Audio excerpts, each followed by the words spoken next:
It is 6:30, and I will call our meeting to order. Thank you all to everyone who's here in person or is participating online. And Jim Sheridan, you're here. Very good. I'll just call on you. Jim Sheridan. Great, thank you. If you're joining remotely, please change your display on your screen to state your first and last name. And similarly, when you address the council, we would ask you to start by stating your name and where you live. We recommend you to keep your comments under 5 minutes. And if you wish to speak, you must be called on by the mayor. Once you're called on by the mayor, you may make a statement or ask questions, and even multiple questions and statements, but we typically don't engage in back and forth dialogue of that nature as we go forward. If you speak out of turn, go on too long, etc., you may be interrupted and asked to adjust your comments or behavior. And with regard to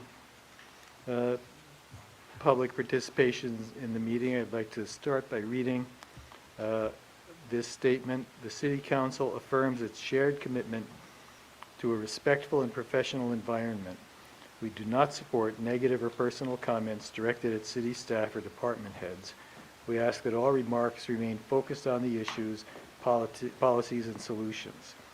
This expectation supports productive dialogue and reflects our respect and appreciation for those who serve our community. You all have the agenda, and if there's no objection, I will consider the agenda approved. We do have an item under other business, discussion of an issue with the chief of police, and other than that, we are ready to go.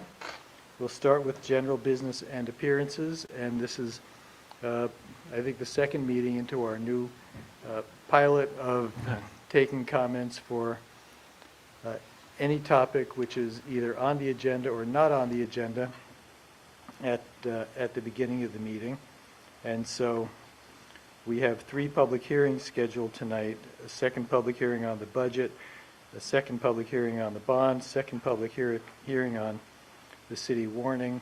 And so if you're here to talk about any of those things, we'll take those comments during that portion of the meeting. Otherwise, we will, anything you want to say about anything else on the agenda, your opportunity to do it will be now in the general business and appearances section. And Zach Hughes, I see you've got your hand up first. Thank you very much, Mr. Mayor, and good evening, councilors and everybody. I'm Zach Hughes, Montpelier, and Peter Kelman, I see your, hold on a second, Zach. Peter, can you tell us what your issue is? Are you able to hear what Zach is saying? Double speaking, Jack. there's feedback. Oh, okay. We're not hearing it in the room, but our technician will see if he can get it figured out. Okay. Do you think Jim should mute himself? Why don't you try that, Jim? All right. Okay, how about now? Oh, there's still a little bit of feedback there. But how about now? No better? Still feedback.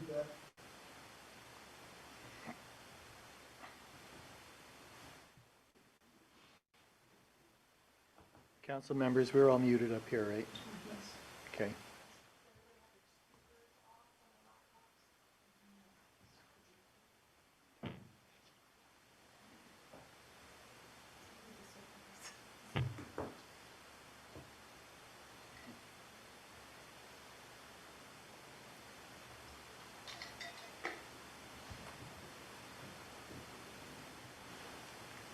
You think it's good to try it again?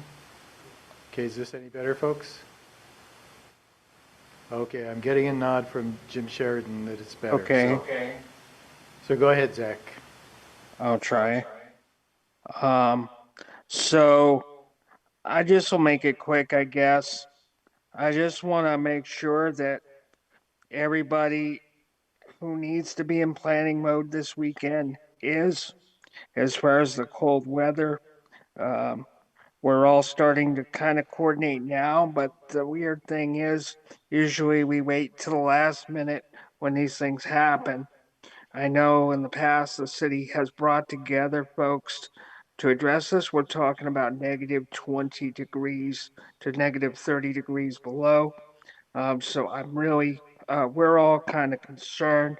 As I said, we're all coming together, and I just wanted to caution, or urge people to use extra care this weekend when they're working with folks, to go that extra mile to try to make sure that they're safe. And again, I don't know if there was any plan on the city side about engaging or activating emergency planning or whatever. In the past, we have done that. So I'm just putting that out there, and I appreciate your time. I yield back, Mayor. Thanks, Zach. Ken? Good evening, everybody. Ken Russell, Another Way on Berry Street. Um, First of all, Another Way is celebrating its 40th anniversary this week. Our legal anniversary was yesterday.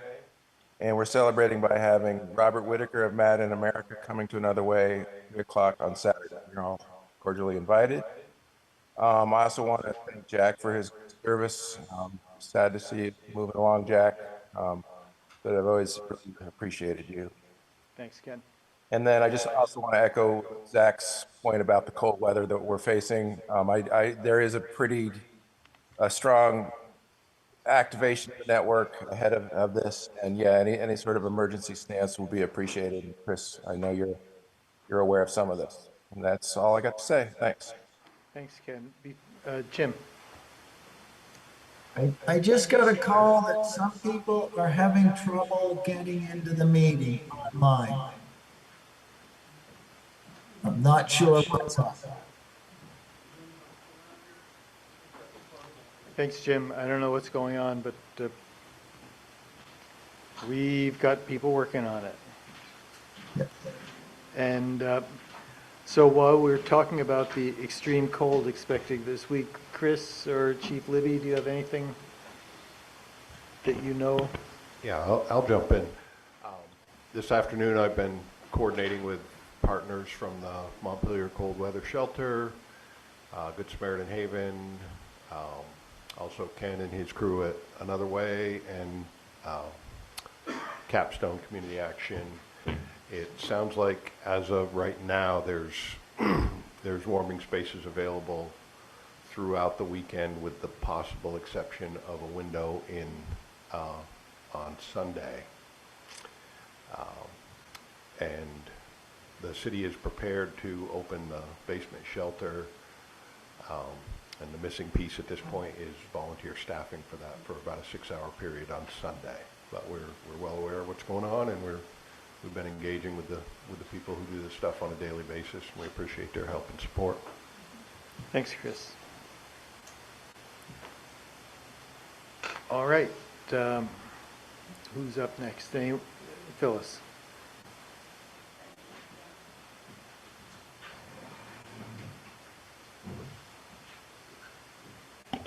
My name is Phyllis Rubenstein. I've been a resident of Montpelier since 1988, and I'm an active member of the Jewish community. When I walked into this room, I don't know if people noticed that on the blackboard, there's Hebrew and Arabic from 1 to 5. This is people working together, being united. And it does say Hebrew under the Hebrew words, and I don't know Arabic, so to speak, but number 4, Aruba'a, and number 5, Hamsa. Hamsa is the 5-fingered hand. So I was really struck as I come to speak today about what troubles me in this city. The other thing I'd like to note about people working together is this weekend at the synagogue, we're having a speaker, Lee Gordon, the brother of the former Larry Gordon, who is the co-founder of an organization in Israel called Hand to Hand.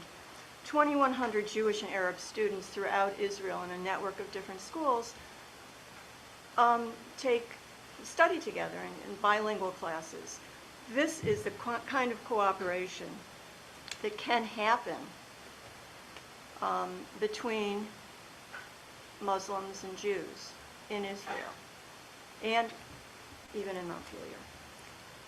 Last February, I came here to speak about Article 13, a non-binding citizen petition which asked the mayor and the city council to, quote, join others in working to end all support of Israel's apartheid regime, settler colonialism, and military occupation, unquote. While I acknowledge that the loss of life in Gaza was devastating, I objected to the resolution for many reasons. It ignored Israel's complex geopolitical history and the origins of the current international dispute. It was one-sided, demonizing Israel while ignoring the actions of Hamas that started the whole dispute. I don't know why this particular conflict has been selected or targeted and not conflicts in other areas of the world where displacements and losses were even as great or greater than those in Israel and Gaza, such as Ukraine, Sudan, Myanmar, and the Congo, just to name a few. Notably, Article 13 did not seek peace for both sides to the conflict in Gaza, and it created a divisiveness in our community rather than nurturing opportunities for peaceful and constructive dialogue. The residents of Montpelier defeated Article 13, voting 1,181 against and 887 in favor. This year, a non-legally binding citizen petition with identical language was submitted to City Council and is now contained in Article 12, which is being warned for town meeting day.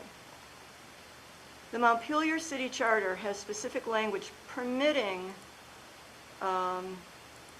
this type of petition to be placed on the ballot. This is not the case in all of Vermont's municipalities. Burlington last year, Burlington City Charter grants the City Council the discretion to reject a non-binding citizen petition when it has nothing to do with city operations. And last December, that's exactly what the Burlington City Council did. In the Vermont Supreme Court, in Skiff versus South Burlington School District, held that municipalities do not have to put advisory city petitions on the ballot. Rather, municipalities should focus on local issues over which they have responsibility and control. I was pleased to find on tonight's agenda a proposed charter change to bring Montpelier's charter in line with state law. I was disheartened when I learned that there was considerable opposition posted on Front Porch Forum, including a writer who called for the impeachment of the city councilor who proposed the charter change. And this charter change is consistent with Vermont's Supreme Court. Regardless of the stated intent of Article 12, the current Article 12, to liberate and bring justice to the people of Gaza, it fosters hostility and intimidation to its opponents, and it undermines Montpelier's values of civic tolerance and respectful disagreement. By criticizing and intimidating opponents of Article 12 and the proposed charter change, the proponents of Article 12 are undercutting our democratic process. Thanks, Phyllis. Thank you. Is there anybody else, either online or in the room, who'd like to? Yes, sir. Good evening. My name is David Ori. I live on East State Street, and I wanted to speak to the East State Street reconstruction item. I'm also a member of the Complete Streets Committee, so I had, I guess, 2 requests and 1 comment on that item. The first request is the current design proposes retaining on-street parking and dropping the sidewalk and dropping the bike lane. So Complete Streets Committee wrote you a letter, and I wanted to voice support for that, both as a member of that committee as well as a resident. We think removing the on-street parking from Cedar to West Street and replacing it with an uphill bike lane and a sidewalk, those two things are the same width. On-street parking takes up 10 feet, a sidewalk and a bicycle lane take up 10 feet. So the staff's recommendation has kind of repeatedly said that it's the sidewalk which incurs the additional cost. And that's not correct. It's the sidewalk plus the on-street parking. It's the 10 feet that incurs the additional cost.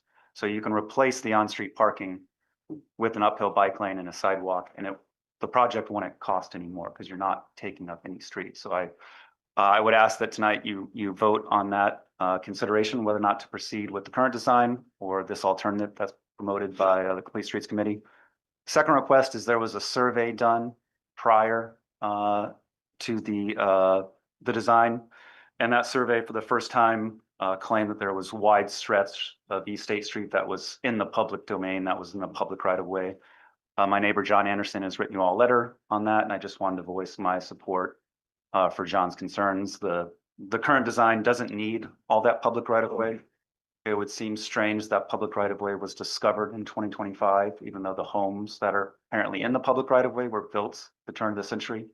So at some point, that public right of way became public, and no one knew until 2025. So it seems unnecessary to move forward with that survey if the design's not going to implement it. Just on a final note, East State Street, I live right across from the mid crosswalk between Hubbard and West Street. And, with Palin and Sal, we watched kids cross. We watched people try to cross there. My kids cross that street, and I see kids cross that street all the time. And it's literally terrifying to watch the kids cross the street. And they have to do it in order to make their way to the college. So I think we can do better for the kids. It would be inconvenient to remove the on-street parking, but I think we owe it to the kids to give them a safe route from the school to the college. Thank you very much for your time. Thanks.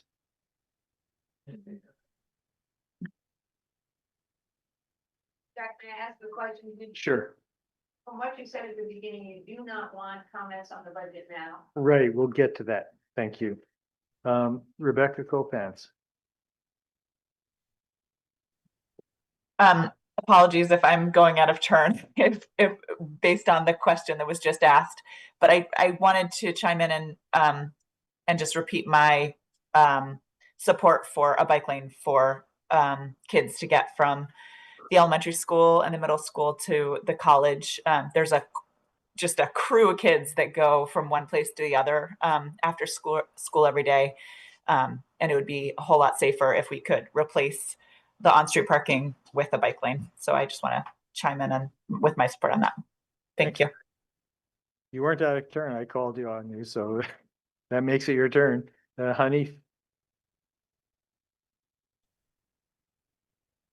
Hi, Hanif Nazarali, resident on Loomis Street, and I'm actually following Rebecca and Dave Ori.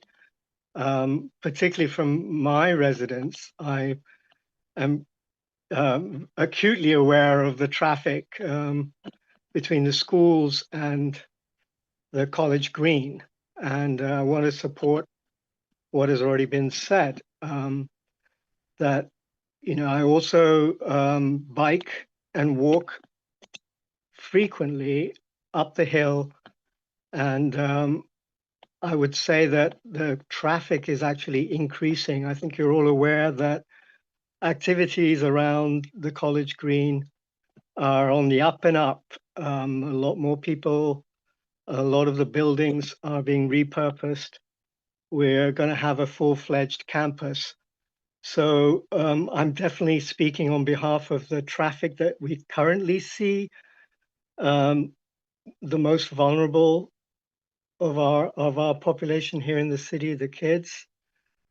But I'm also want to make the point that we're going to see a lot more traffic. And the other thing I would say, I'm also a member of the Complete Streets Committee. We are acutely aware of the lack of bike infrastructure. And one of the issues with a chicken and egg situation, which is we don't really have a lot of people biking around Montpelier because they don't feel safe. And over the 5 years that I've been involved in some way or another, either with the committee, city committees, or running an e-bike lending library, I'm continually faced with that predicament. Is like, when are we going to get the infrastructure? Quite often you're asked, well, but there's not enough traffic, there aren't enough people, it's a short biking season. But I just want the council to be aware that most studies indicate that if you put the infrastructure in place, there's going to be much, much greater usage. So both for pedestrians, I mean, I often walk up there, up the hill, and for bikes, I think this is a really important decision for the council to consider. As a member of the Complete Streets Committee, we have a staff representative, Corey Line, from Department of Public Works, who always asks the committee to be realistic and ask for that bike infrastructure at a time when reconstruction projects that are already in the city's plan are being implemented.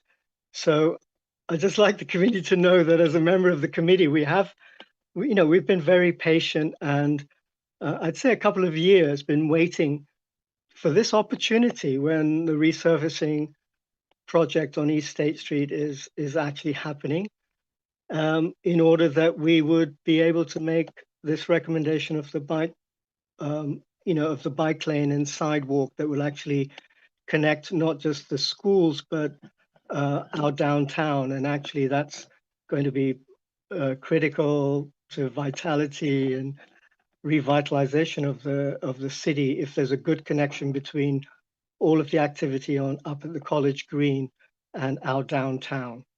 So please hear me as a member of the committee. It will be really disappointed, having been patient and following the guidance of the city staff, if the council, having this opportunity, decides to favor on-street parking. And thank you for your time. I'll leave it there. Thanks, Honey. Anybody more else in the room would like to be heard? Yes, sir. And Evelyn, could you do the on-screen timer again, please? Thanks. Hi, my name is Michael Leduc. I live on Berry Street. I helped organize with the Apartheid Free Community campaign in Montpelier. I just want to thank you for postponing consideration of the charter change to a later date. I feel like it is kind of anti-democratic in itself, but I'm glad you just didn't make that decision tonight. In general, we don't have to do it just because the rest of Vermont does, or even Burlington does. And to the question of Israel and Palestine's relevance to Vermont local politics, is that we have a lot of industries and companies that do kind of contribute in a pretty direct way. And that's just kind of how it is. But thank you. That's really all I have to say. Thanks. Steve. Steve Whitaker. I'm speaking again to governance and public trust. Interim city manager decision. I raised this prior. The interim city manager appointment announced at 11 o'clock, no warrant discussion, no document available in the packet, no public vetting, no explanation of qualifications at something like 170,000 annualized rate. The decision alone would warrant concern, but it's not isolated. Police agreement. Yesterday, we learned from the news, not from the council, that the police chief has entered into or proposed an agreement with the town of Northfield to provide police services there for at least 3 to 4 months using our deputy police chief. This happened without city council approval, without public discussion, without a warrant agenda item, and as far as anybody can tell, without any legal authority. This is occurring at the same time the chiefs repeatedly stated Montpelier is understaffed and paying excessive overtime as a result. These two positions cannot both be true. More importantly, the police chief doesn't have the authority to enter intermunicipal agreements. That authority rests with the city manager and the council, yet this council is learning about it after the fact through the press. That's not reasonable care. That's a breakdown in governance. Executive session abuse, contracts with no lawful basis for secrecy. Last week's executive session, to discuss renewal of dispatching contracts with two public entities, the legislature and the regional mutual aid organization. There was no lawful basis for secrecy. There were no personnel matters. There were not negotiations requiring confidentiality. There was no litigation strategy. Executive session was inappropriate. Worse, those contracts don't expire until June 30th. I had already prior warned, let those be decided once the new city manager and mayor are in place. And y'all just recklessly go ahead and, give away the farm. Y'all have a fiduciary duty to the citizens and y'all are grossly failing it. There was no justification for excluding the public. Signing those contracts now rather than awaiting the new city manager and mayor, again, constrains future leadership and locks in decisions unnecessarily. A new development today, the RPC director confirmed that the documents requesting EPA eligibility approval for Country Club Road site have not even been submitted yet. They're not pending review. They're not submitted. That means EPA has not begun a review, has not begun to approve of eligibility, has not issued any clearance or conditions. Against that backdrop, I'm struggling to understand how the city is actively leading developers to believe they have clear sailing to prepare proposals, incur costs, potentially acquire public land for $1 when we're not yet even in motion on EPA eligibility, much less investigation, remediation, planning, corrective action, or final brownfield approval. This is not a technical nuance. It's a sequencing problem that goes directly to reliance risk and the city's misrepresentation to the market. This is a pattern. It's not a coincidence. Taken together, these are not isolated lapses. Major executive appointments made without process, intermunicipal agreements made without authority, executive sessions used where none are permitted, contracts advanced prematurely, despite known fiscal and legal exposure. This is a pattern of acting first and explaining later, if at all. That pattern erodes public confidence, public participation, which is sorely lacking. It's no wonder to throw hot water and wet towels on public participation if you constantly ignore red flag warnings that are brought right to you. It really just shows a dysfunction on this council. What must happen now? Immediate disclosure and clarification of the police chief's authority. It was not warned on tonight's agenda. To add it, if that's what you're talking about, adding to the other business, that's not sufficient warning to the public. You need to put it off for another meeting when you've warned it properly. You can't just add something that's significant at the last minute with not even explaining it at the beginning of the meeting. I'm just guessing. Public correction, the authority was exceeded, a pause on non-essential contracts and commitments until the leadership is seated, strict adherence to open meeting requirements. This is not about slowing government, it's about restoring legitimacy. Montpelier doesn't need speed right now. It needs restraint, transparency, and care. Thanks, Steve. Dave Bellini.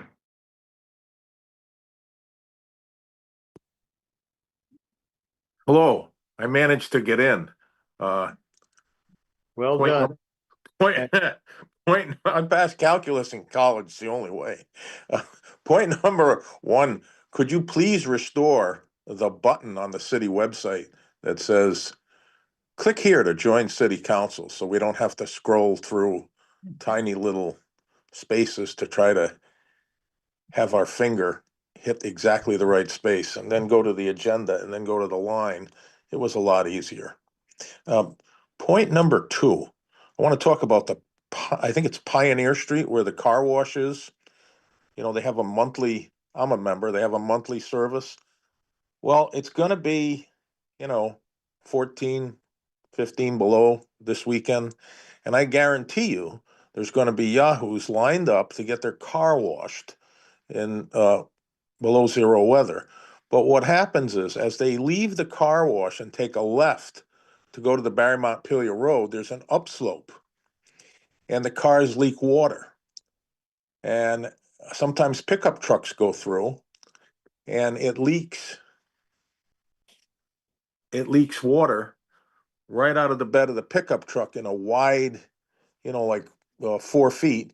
It's actually, the cars act as a Zamboni, and you're going to have an icy road. And I just thought I would remind folks about that. That gets very slippery. Thank you very much. Thanks, Dave. Okay. Anybody else in the room would like to be heard? Or online? Yes, come on up.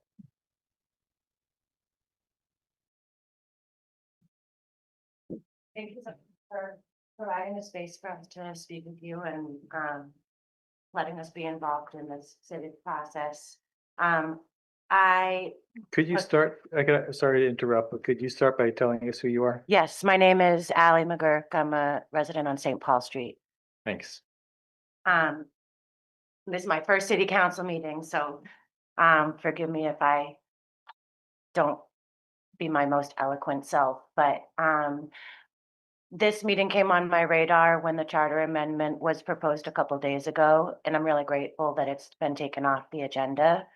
But it inspired me to get more involved with the city councilors and get to know you guys all, because you do seem to have a fair amount of power in the city processes and the ways that our municipality acts in accord with our sense of ethics and morality.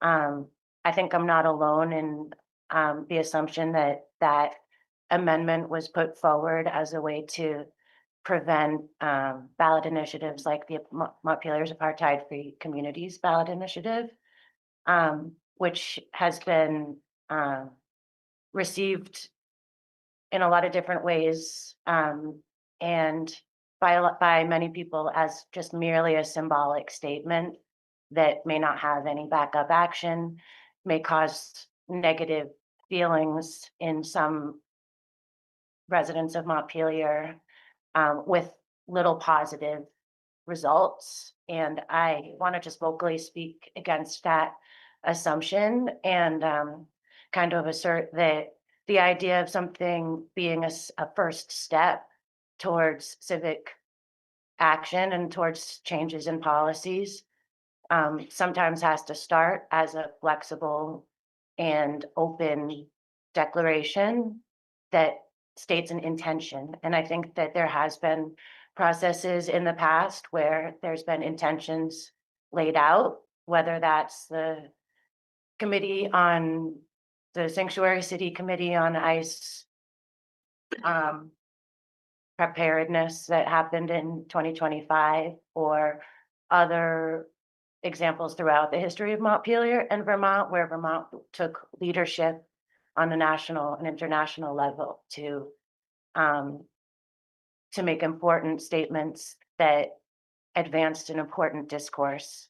Right now, our tax dollars, 27 million of our tax dollars have been sent directly towards genocide to enforce apartheid. This is United States policy that's being enacted in another country through United States dollars. We have $800,000 invested in state pension funds towards Israeli bonds, despite the known war crimes that they've committed. This is the only nation that I believe that we're invested in such a way that has committed such blatant war crimes. We do business with companies like Caterpillar, who provide bulldozers that plow over bodies and profit from inhumanity. And we have we might not have a lot of power, but we do have some power to make, even if it's just a small adjustment, adjustments that could lead to bigger ripples. So while I'm grateful that charter amendment isn't going to be going into effect this year and may not be even on the ballot for next year, I think that instinct to find a workaround to take away the voice of a lot of people in Montpelier, and I have been out and knocking on doors, and there's a lot of people in this city who really care and really don't want to be complicit in these policies. And I think that they would really appreciate a city council that wanted to work with them to find ways that we, could kind of not be as complicit as we are and not be as actively supportive of inhumanity. And it doesn't have to do with religion, it has to do with policy. So I just wanted to express that to you guys, and thank you so much for hearing me. Thanks, Ally. Peter Kelman. Peter Kalman, Montpelier. Can you hear me? Yes. Okay. I would like to return to the issue that Steve Whitaker brought up about the Northfield situation. I wrote an email to the city council after reading the article in the Times Argus. Maybe it was inaccurate, but I raised some questions, and I'd like to ask those questions now to give the city council and the mayor and the city manager an opportunity to explain exactly what happened. So the questions are, who made the decision to loan Northfield our deputy police chief for 4 months? And what was the legal basis, the authority for making that decision? When did that decision take place? Secondly, I got one response to my asking this second question about when faced with the loss of their city manager, Northfield reached out to the League of Cities and Towns for help obtaining an interim town manager until a permanent replacement can be found. And they found one. And he's Steve McKenzie, recently, well, not recently, but retired city manager from Barry, a very, very capable person. And I'd like to know, because it was implied to me that Montpelier did pursue a retired superintendent at some point after Bill Frazier's was a contract was not renewed. But I've never seen that discussed publicly, that the council was doing that. I never saw it in any minutes. So I would like to know is, in fact, did the city contact the League of Cities and Towns and make an effort to find somebody of Steve McKenzie's caliber who might be interested? And if they did and nobody came and they weren't able to find somebody, why was that? Why could Northfield find somebody and we couldn't? It's really troubling because when Kelly Murphy was named acting city manager, fine. But then when she threw her hat in the ring to be considered to be the city manager, that was the point at which I believe the council should have said, oh, okay, if you're going to do that, you can't be the acting city manager. There's going to be too many possible conflicts of interest here, working with the consultant, working with staff. That would have been a time where they absolutely should have brought somebody in from the outside. Was that the point where you looked, or was it sometime previously? Why do we continue to have Kelly in a position she was in while she was being considered for the permanent position? And I think you guys really, here's an opportunity for you to explain yourselves. Okay, Peter, I can actually answer a number of those questions. In my view, the best thing to do at the time that Bill left was to maintain continuity of management and service by unanimously retaining Kelly Murphy as the acting city manager. When we initiated the recruiting process, we knew and anticipated that she would be a candidate. She was completely insulated from the process. She had no contact with the recruiter. That was all done with Tanya Chambers, our Director of Human Resources, and Kelly was treated just like any other candidate for the position. When it became clear that as the job or as the process moved along, and it became clear that Kelly was going to be leaving to go to another job. We did, and this was not at the council level. Kelly used her own personal connections to reach out to retired city managers that she had relationships with, and to the League of Cities and Towns. And to be honest, this was not an attractive opportunity for a retired city manager, because these are people who read the newspapers. They're up on current events. They saw what the city council did to Bill Fraser. They saw that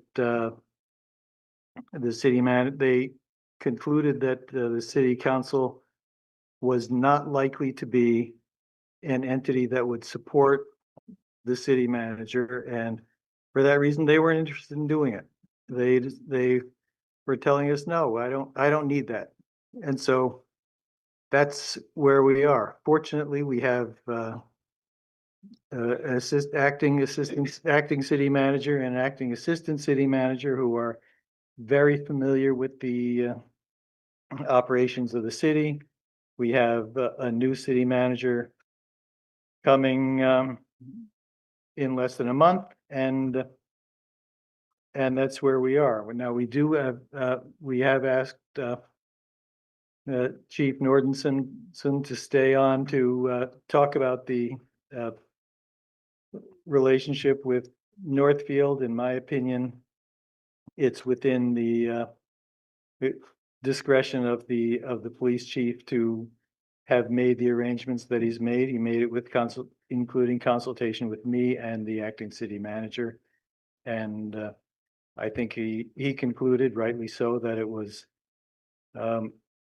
beneficial for Northfield and for the city of Montpelier. But we'll have a chance to get into that. Jim. Yeah, I'm not going to question any of what you just said.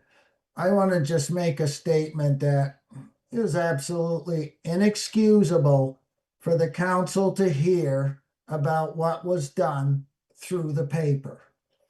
I mean, we are elected by the people to run this city, and to have things go on in the city that we weren't even informed about. And thank you, Peter Kelman, for informing some of us. I didn't know anything about this till I heard it from Peter, because I don't get the paper. And we should be told this, and I would like an explanation why we weren't. Quite honestly, this happened one time in the past, and I can tell you what happened. I was approached by somebody on the street that said, why is the city doing this? I can't remember what the incident was. Why is the city doing this? And I said, the city isn't doing that. I don't even know what you're talking about. Turned out that this person had inside information, and it was a very embarrassing situation to have somebody know more about and he said to me, well, don't you even know what's going on in your city? So I would like to say that this is not something that should happen again. And I hope a lesson is learned by this, that the council needs to be included on this knowledge. Thank you. Thanks, Jim. Any other public comment?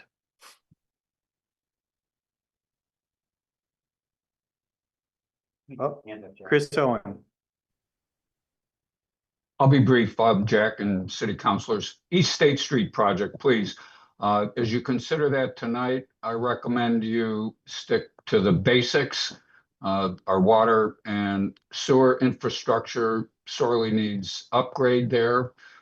Put the sidewalks as they exist back in good order. I'm sympathetic to the interests of the complete streets.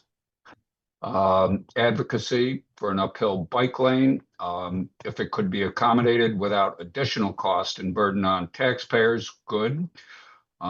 Taking away on-street parking is a longer discussion. That's my remark on the project itself. Separately, but an integral part of the project is the right-of-way survey filed by the Department of Public Works in April of last year, which was done without the statutorily required notice to residents. And when we finally discovered this survey, we discovered that in 2 instances, the city right-of-way runs through a front porch near Cedar Street, through a living room, 2 doors up the hill. At our place, you step at 68 East State Street. You step off the side of our front porch and you're on city property. And farther uphill, the city right-of-way claims land right to the building's foundation on the street side. The property owners object to the filing of that survey. It has the potential, should it grow litigious, to delay this project, which we all want to see proceed apace. So I would encourage conversations between the affected neighbors and Department of Public Works to resolve that right-of-way issue. Thank you. And I appreciate all the patience and service by the city councilors and mayor. Thanks, Chris. Is there anyone else who'd like to be heard before we move on? All right, we'll move to the next order of business, which is the presentation of our audit.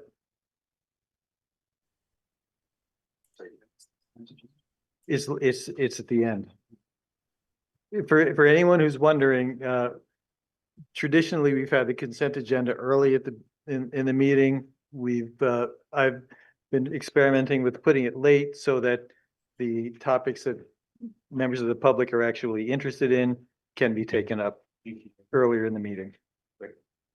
And I've got another month to try it, and whoever follows me can work with the council to figure out what to do.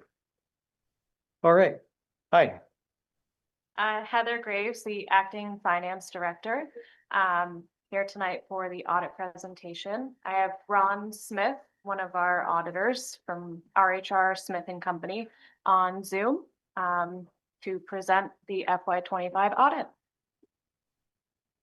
Hey, folks. Heather, can I share my screen? Yes.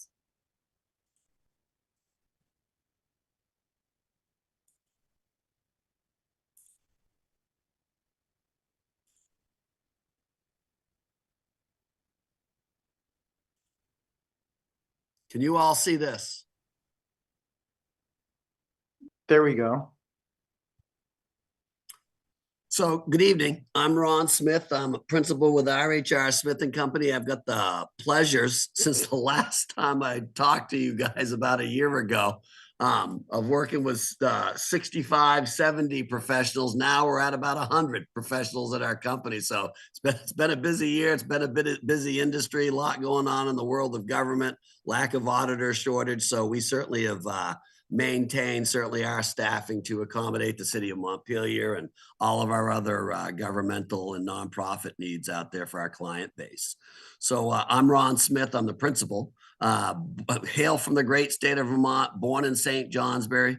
Have my one of my residences in Island Pond, Vermont. So I know a lot about what's going on in the state of Vermont, and certainly available to answer any questions that you guys may all have of me. So we've prepared kind of a 10, 12 page, synopsis, pulling out the highlights of your audit for 6/30/25. And I'm just going to go through that. So first, Heather, can you guys, again, can you see my screen? Can you see like the first slide that I'm at right now with like the responsibilities of you, et cetera? Yeah, everybody's nodding. I think they can see it. Okay. So just to tell you a little bit about an audit, you guys present. Ron, can I interrupt you for a minute? We Sure. can see it. It's if there's a way that you could blow it up a little bit, it might be helpful because print is a little on the small side. Can you see it now? A little too far. Yeah. Can you change? Could we How's try that? presentation mode, Ron? Say it again. Could you try presentation mode on here? Where do I do that, Heather? Like a TV or computer screen or down. So I'm looking at my blowing it up mode where I don't see an icon that it's You giving need me to for select slideshow at presentation. the top right and hit Yeah, start. you can do that. Select slideshow at the top, Ron, and hit start. Top. Slideshow in your top menu. Yeah, I got pictures in my way. So you said top right? Move your cursor up a little bit more. And you see there's a line of words. The farthest one on the right is acrobat. Okay, move your cursor to the left to about the middle. Yeah. Keep acrobat, then go over about another 4. Slideshow, there you are. Nope. Go Can you up see to it? from current slide. Say it again. From current slide, second one from the left. The second one from the left. Yep. Can you see it now? Yes. Hallelujah. Well done. Great work, Ron. My St. Johnsbury Academy Hilltopper upbringing right there. Sorry for the delay. So again, the responsibilities here, with really what you do and really kind of how an audit works. We perform an annual independent audit for the city. We look at how the numbers get on a piece of paper. Are they right? We take the information, that you all provide to us, and we basically review that information with management, for accuracy. And we don't look at 100% of transactions. We actually test and sample based upon industry standards and some scientific forms that we're given to do that. So that's really about the process and really kind of who you are and what you do and what you give us, so that we can literally form a basis for our opinion for the city. So now here's going to be my next $1 million question. How do I go to that next slide? You did it. Oh. So what we do is the first 3 pages of your actual financial statements, we issue an independent auditor's report of all the city's funds that it has, including operational funds and business activities, that you have, your enterprise funds, your utility districts, your heating fund, things like that. And based upon the audit that we did for June 30, 2025, we, for the financial statements, presented the highest opinion, that our profession offers. It's called an unmodified opinion. If we found fraud, if we found defalcation, if we had any disagreements with management, if we had any disagreement with management on how the math, got on a piece of paper and was it right, we'd have to notify you all in our independent auditors report. We report none of that, and you received our highest opinion in the profession unmodified report regarding the city's finances for 6/30/25. The other thing that we do is, because you spend more than $750,000 of the U.S. federal government's money, you're required to have a single audit for the city of Montpelier. So that's been the case for the past 2 years. We see that you'll be certainly doing that for the next for next year as well. The flood, when you put your city back, and still putting it back, in the position it was before the flood, that caused a lot of external money and resources to come in, put a drain on the city's finances and cash flow. So these federal funds, largely as they come through to the city, are going to require what they call that single audit. So that's triggered, for this year, and the single audit reported no findings or question costs as well. So here's a comparative balance sheet. Here's a balance sheet for the city as of 6/30/25, just to give you a flavor, and I'll hit the highlights of it. First column is your general operation fund that you have.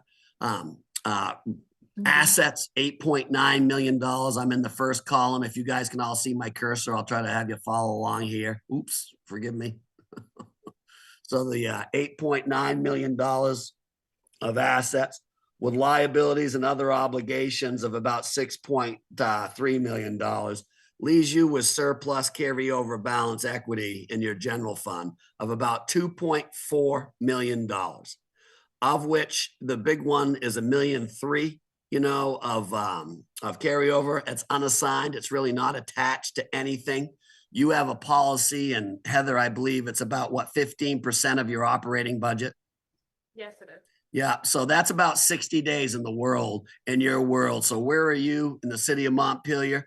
Good news is you went up about $140,000 from the year before, but you're only at about half of what your target fund balance is internally there. You're about 1 month as opposed to 2 months.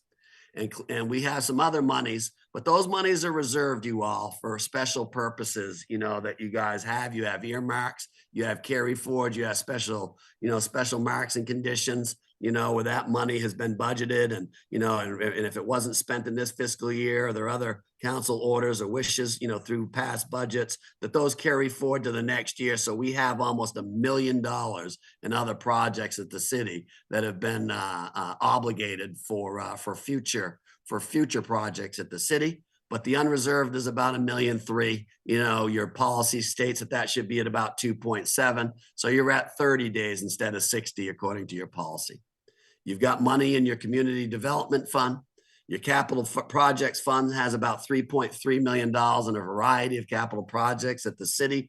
I know that there was a conversation in your public comment about the infrastructure and the funding and the commitment to your utilities, your water, your sewer, your heating fund, and things like that. One of the things that I'll say in this world, in the world of government, there is never enough money to put away and sock away for infrastructure needs in government. So as nice as it is to have that $3.3 million, I commend you, to having that money there for future needs, that have been identified by the city. What I will say is I think that is an ongoing, continuing process that you'll need to adhere to forever going forward, for sure, as well as every other government. That's always a topic of conversation, that capital projects, as mindful as government is, municipalities, schools, and putting that money away, there's never enough when that phone rings and something happens with infrastructure. So this other one in the further column, the other governmental funds, the $3.4 million that you see, largely that's in part to your cemeteries is a big piece of that, and your FEMA funds carried forward for the various projects that you got there. That's literally the lion's share of those funds, you all. So here's a balance sheet comparison that we like to always put in. You can see kind of your cash, a cash equivalent, your assets here as of, a 5-year comparison. One of the things that you'll see is, kind of the, for lack of a better way to say it, the escalation of these assets from 2023 to 24 to 25. What you're really seeing is the influx of a lot of activity that's come in between grants, your natural disaster that you had back, I believe, in 2024, where we virtually had 2 floods of the century in that 1 year. So you can kind of see the peaks and valleys of that, with really, what Mother Nature did to the city, and the impact that it really had on your balance sheet, and the restrictions and the use of those assets, from 1 year to the next.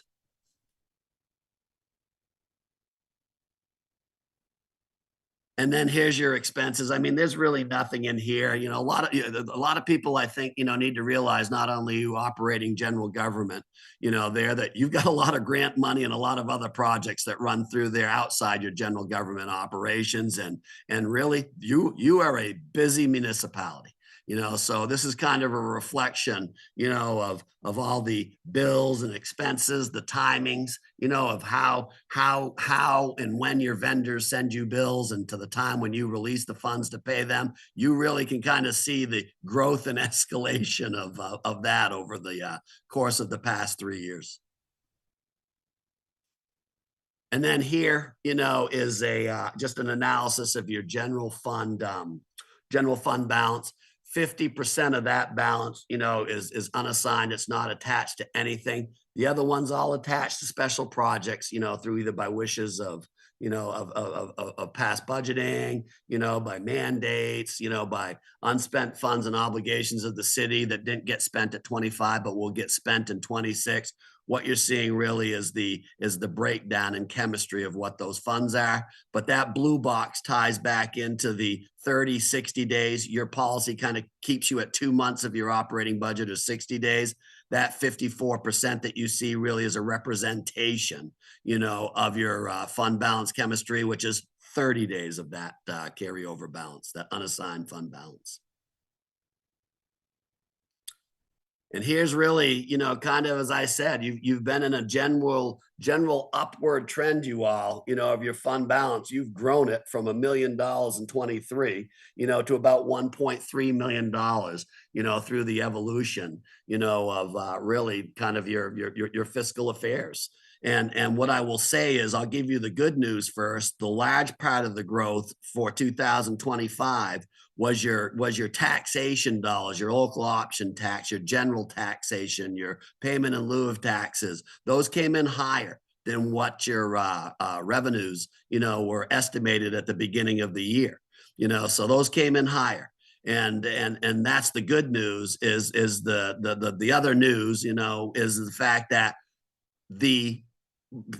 they came in higher mitigated the fact that general administration between the city manager's office and technology, I believe, with some of those budgets, some of those were overrun. So those revenues covered, the over expenditure of some of those areas in general administration, and I believe the city manager's office with cost overruns and technology were the two biggest departments. So favorably in all with those revenues, your general fund balance, the totality went up, but your unrestricted fund balance went up about $120,000 from the year before.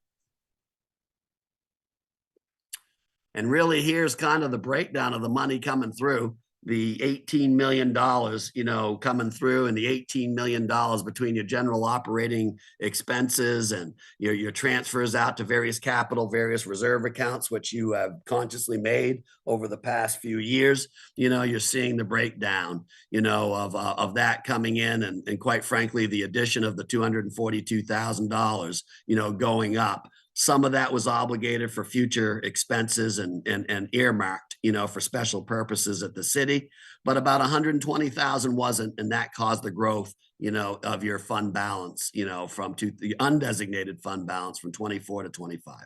So, and again, there's your breakdown of the activity that ran through your community development fund, your capital projects fund, FEMA, and then other governmental funds, which are your fiduciary funds, your trust funds, et cetera. That you have there, largely in part to cemetery, and again, FEMA and other special grants that you have, at the city. So I think the senior housing is a piece of that as well. So yeah, that's all the money coming through and leaving the city, and you guys are busy. You guys are busy. And really, here's kind of a revenue breakdown of where you're at. So one would say, hey, Ron, our revenues came in, stronger than one anticipated. Yeah. And they came in the area that would have been predictable. And that's the area of property taxes and other taxation, that you have, there. So the good news is your tax collections came in, between your local option tax, your property tax, your payment in lieu of taxes, came in favorable than what you did. And that's kind of to be expected, because that's your make or break area. Because if they didn't, that certainly would have wouldn't have mitigated as much as the over expenditures of those two big budget line items for 2025 in general administration. Hey, Ron, while we're on this slide, that orange wedge of intergovernmental, is that where the payment in lieu of taxes is, or is the payment in lieu of taxes part of the big property tax section? There's going to be payment of lieu and taxes in there, and whoever, I can't see it, but whoever asked that question, that piece is going to be in here. And I believe the oops, I went back one too many. So this property taxes penalty is your general property taxation. Yep. But between these two right here, this is pretty much dictates the kind of year that you're going to have out there. And this area came in strong, and a big piece of this area came in strong with your local option tax and payment in lieu of taxes. So great, thank you. here's your expenditure, breakdown, by various departments that you have. And clearly public safety is the biggest department, requiring the most resources at the city, and then between general government, public works, in that order is the rest of the breakdown for the expenses of that $18 million, that's either obligated, going to reserves, or paying for program services at the city. And then one of the comments that we had, and I don't want to minimize the effort of your finance department. I mean, there was some delays and some reconciliations. We sat down and talked with Sarah, and Heather, and, conversations with Todd, and you guys were understaffed through transition. The federal government shut down, delayed the federal compliance audit by almost 3 months being issued. And here we are still in January having an audit presentation for the city. So I don't want really kind of their hard work and effort as they delivered us that information, to really kind of go unnoticed, with this comment, while there was some delays, and really kind of reconciling your books. The information that they gave us was precise and accurate. And I don't want one comment to certainly do that, because they were understaffed, you all, and if there's one thing that I think that we all talked about is accounting capacity, in that department. And certainly I think that, that there's always a need for accounting capacity. And when you lose personnel or transition personnel or don't have personnel, that certainly contributed to some of the delays. I mean, they were all hands on deck and sadly prioritizing what their needs were. And some things went a little delayed than what they should have been. But certainly, if somebody says, Ron, any concerns? Not with the Herculean effort, that they all did to give us this information, you all. I really don't want to overshadow, really the hard work that went into delivering us this information. So. And there's just one other thing, and Todd had kind of brought this up, in a conversation, and he and I and Heather talked about, is one of the things that we're keeping an eye on, especially with the market and the economy. The city has an unfunded, pension obligation out there. The actuarial information is like 2 years old. We're starting to see the obligations and these unfunded liabilities start going down, now with the improvement of the economy. And as I told Todd, and as I told Heather, conversation piece for down the road. Ron, are you concerned? No, you're part of a pool. A lot of other governments have the same problems that you have. And as the economy rebounds, we definitely see the performance of that going down. We would see no reason why, the city would have to go out and really try to inject money into its, piece of this public pool for retirement, so yeah, just something I'll be interested in the world of government over the next couple of years as the economy rebounds. I expect fully, to see these actuarial reports to start supporting that statement I just did, with the performance of our economy improving. So, yeah. And that is the high-level view of the 100-page document that I think you guys all have. Hats off to, really Sarah and Heather, for delivering us information and really working on this to have this meeting with you all tonight, you guys. So. Thanks a lot, Ron. Council members, do we have any questions? Yeah, I just want to say, in my organization right now, we're going through a single audit for the first time. To come back with a clean single audit like that is like super, great job. Yeah, I agree. Now, Heather, do you ordinarily want a motion to accept this audit? Yeah. And just to note, I'm available for questions after the fact also. All right. Someone want to make that motion? I move that we accept the audit as presented. Any discussion? All those in favor signify by saying aye. Aye. Aye. Any opposed? Okay, thanks a lot. Thanks a lot, Ron. Thanks a lot, Heather. Thank you all. You guys all be safe. Yeah. All right, next up, we're up to item 6. Second public hearing of the fiscal 27 budget. And so I'll just, while you're getting set up, I'll just say I'm opening the public hearing.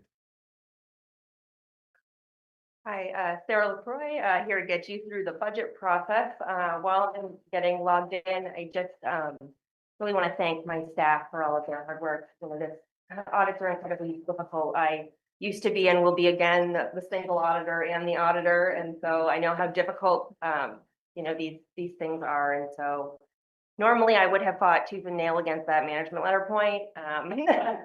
And never let it see the light of day, but here we are, and I just, you know, I felt like it was important because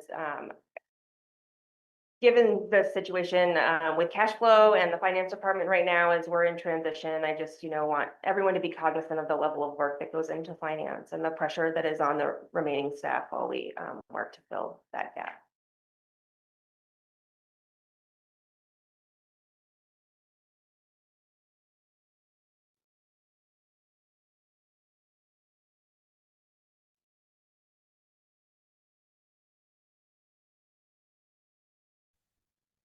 Perfect. So up on the screen, I will be taking you through the second budget public hearing for FY27's budget.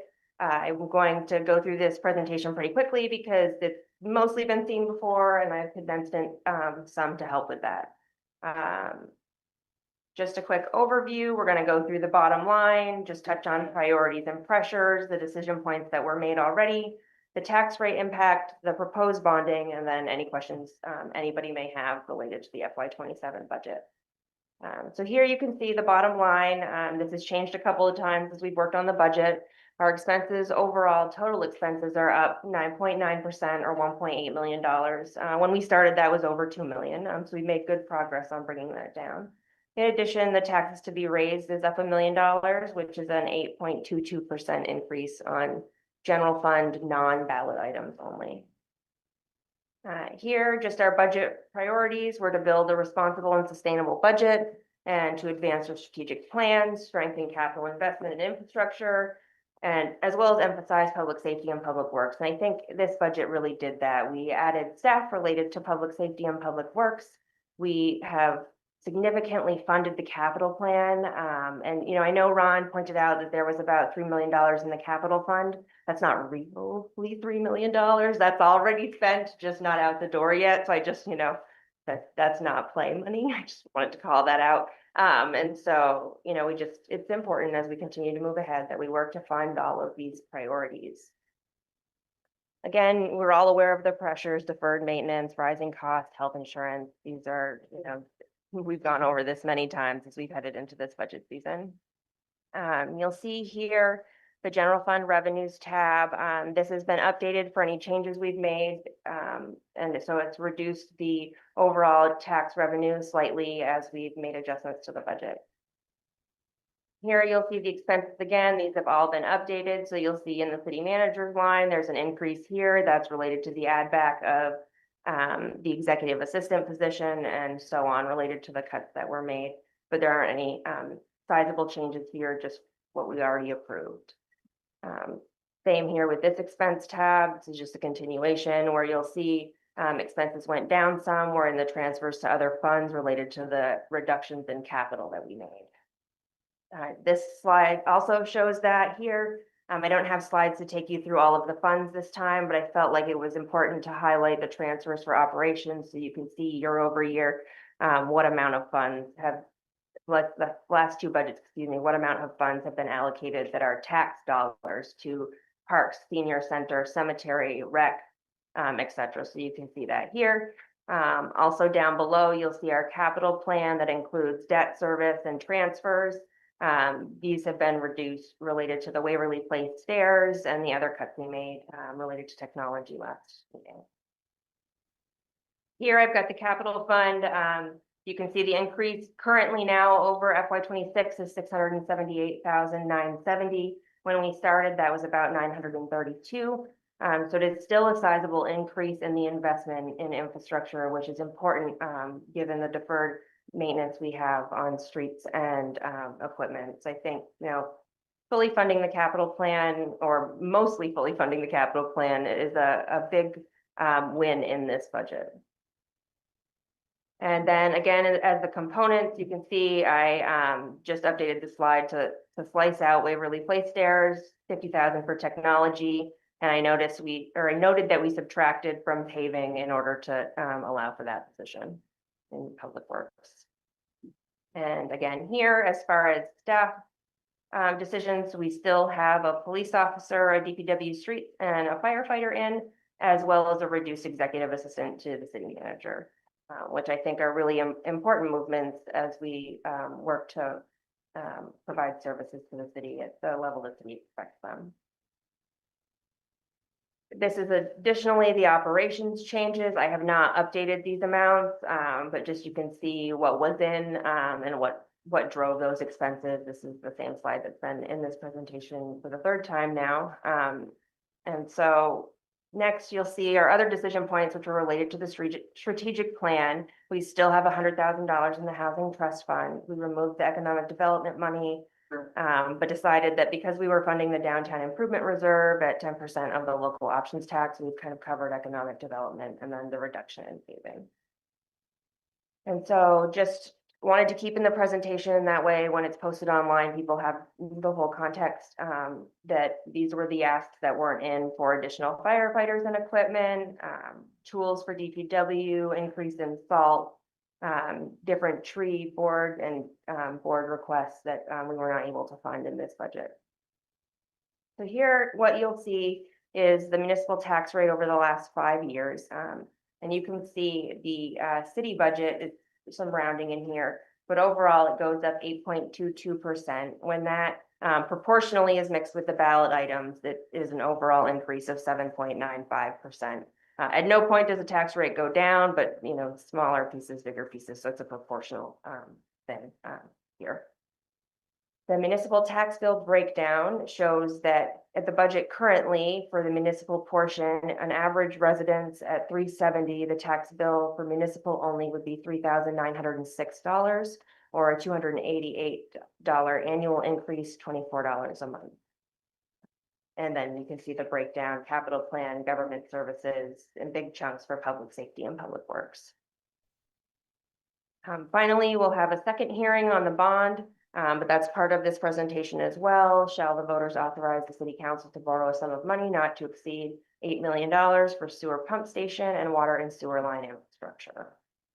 The expenses listed here are what we propose including, but the language in the bond allows for these priorities to shift if need be under the guise that it is water and sewer line infrastructure still. So finally, kind of at the point where we've got town meeting coming up in March, and this will go before the voters. So before I take questions, I wanted to stop this share, but share a different screen as we started talking about this.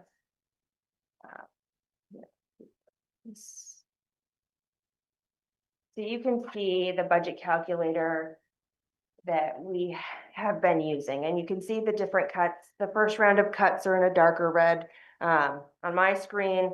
The second round of cuts are in a lighter red, but doesn't show that on there. But overall, when you look at the bottom line here, and if you were to enter in the calculator online, this will be updated once you are all finished tonight and we have locked in the budget number. But, and I'll have, I've already given Evelyn instructions on how to explain how to use that. And so as long as you're entering your property value in this green box here that says 370 right now, it will automatically calculate your change and show you exactly the cost. And so here you can see that while we, with the ballot items, have a 7.95% increase, the school only has a 3% increase. And that increase proportionally because the education taxes are a larger portion of the tax bill than the municipal taxes are, gives an overall tax increase on an annual property tax with a value of 370 at $428 or 4.95%, which equates to about $35.69 a month. And so I just, for perspective, wanted to share this sheet. I went to the school's website and I pulled their presentation to get the updated rate that they proposed that shows this 3% that I expect they're hearing about probably right now tonight at their own board meeting. And so I just wanted to call that out is in the scheme of things, while we are going up, the fact that the school is not going up as much and they're weighted more heavily in the tax bill, lowers that overall percentage increase. And I think, a 4.95% percentage increase in a year where we have over $1 million in paving and we are funding deferred capital maintenance, is a huge win, to have the overall tax rate only going up, just shy of 5%. So that's my thoughts. If anybody has questions or however we want to proceed, happy to help. Thanks, Sarah. Council members, Ellen.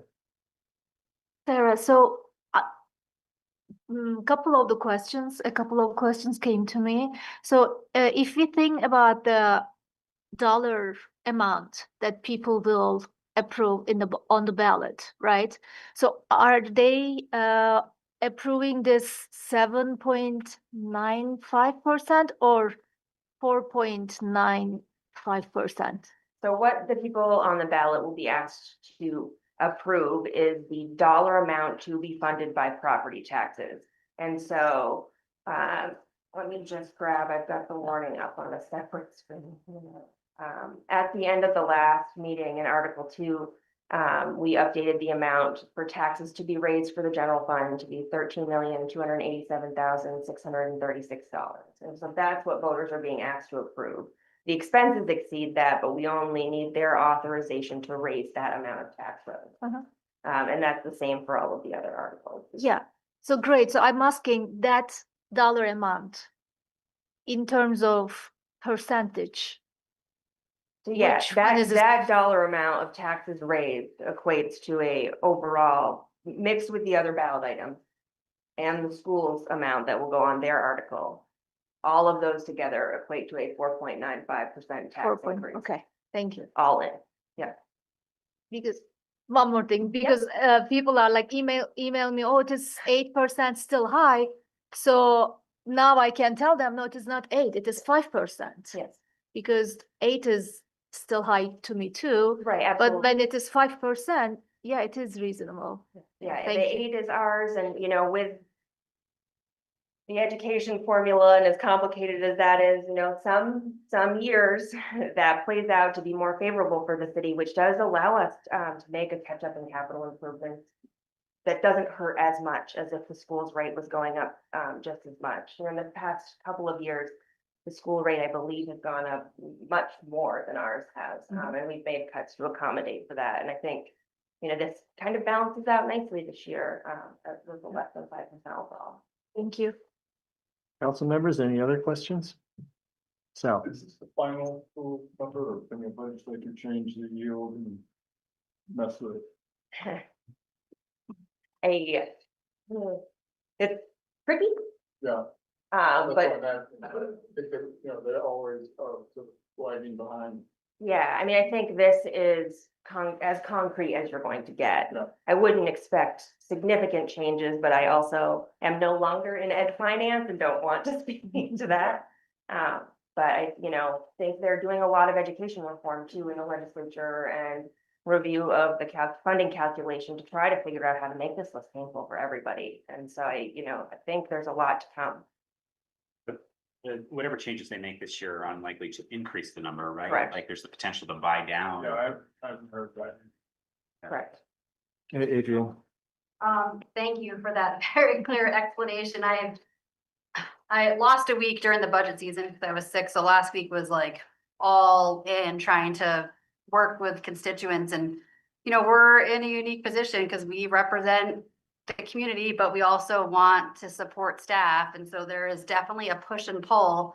And I think this, 7.96% was the talking point that has come out of every single conversation that I had. And it's too high. It's too high. Like, we can't afford it. It's too much. I mean, so much pressure, that I've personally felt, and I've tried to, I just want people to understand that with the education increase, that your tax bill will increase by that 4.95%. So it is, as you said, I just want to reiterate that it is a good opportunity this year to, look at what we've, taken out, what we've approved, because it's not gonna always be like this. And I think it's just really important that people understand that when they get their, I was looking at my tax bill today, which is $9,000 a year. And I was like, oh my God, what am I gonna pay? I think that's what people think about. How is this gonna impact me? What am I gonna end up paying every year?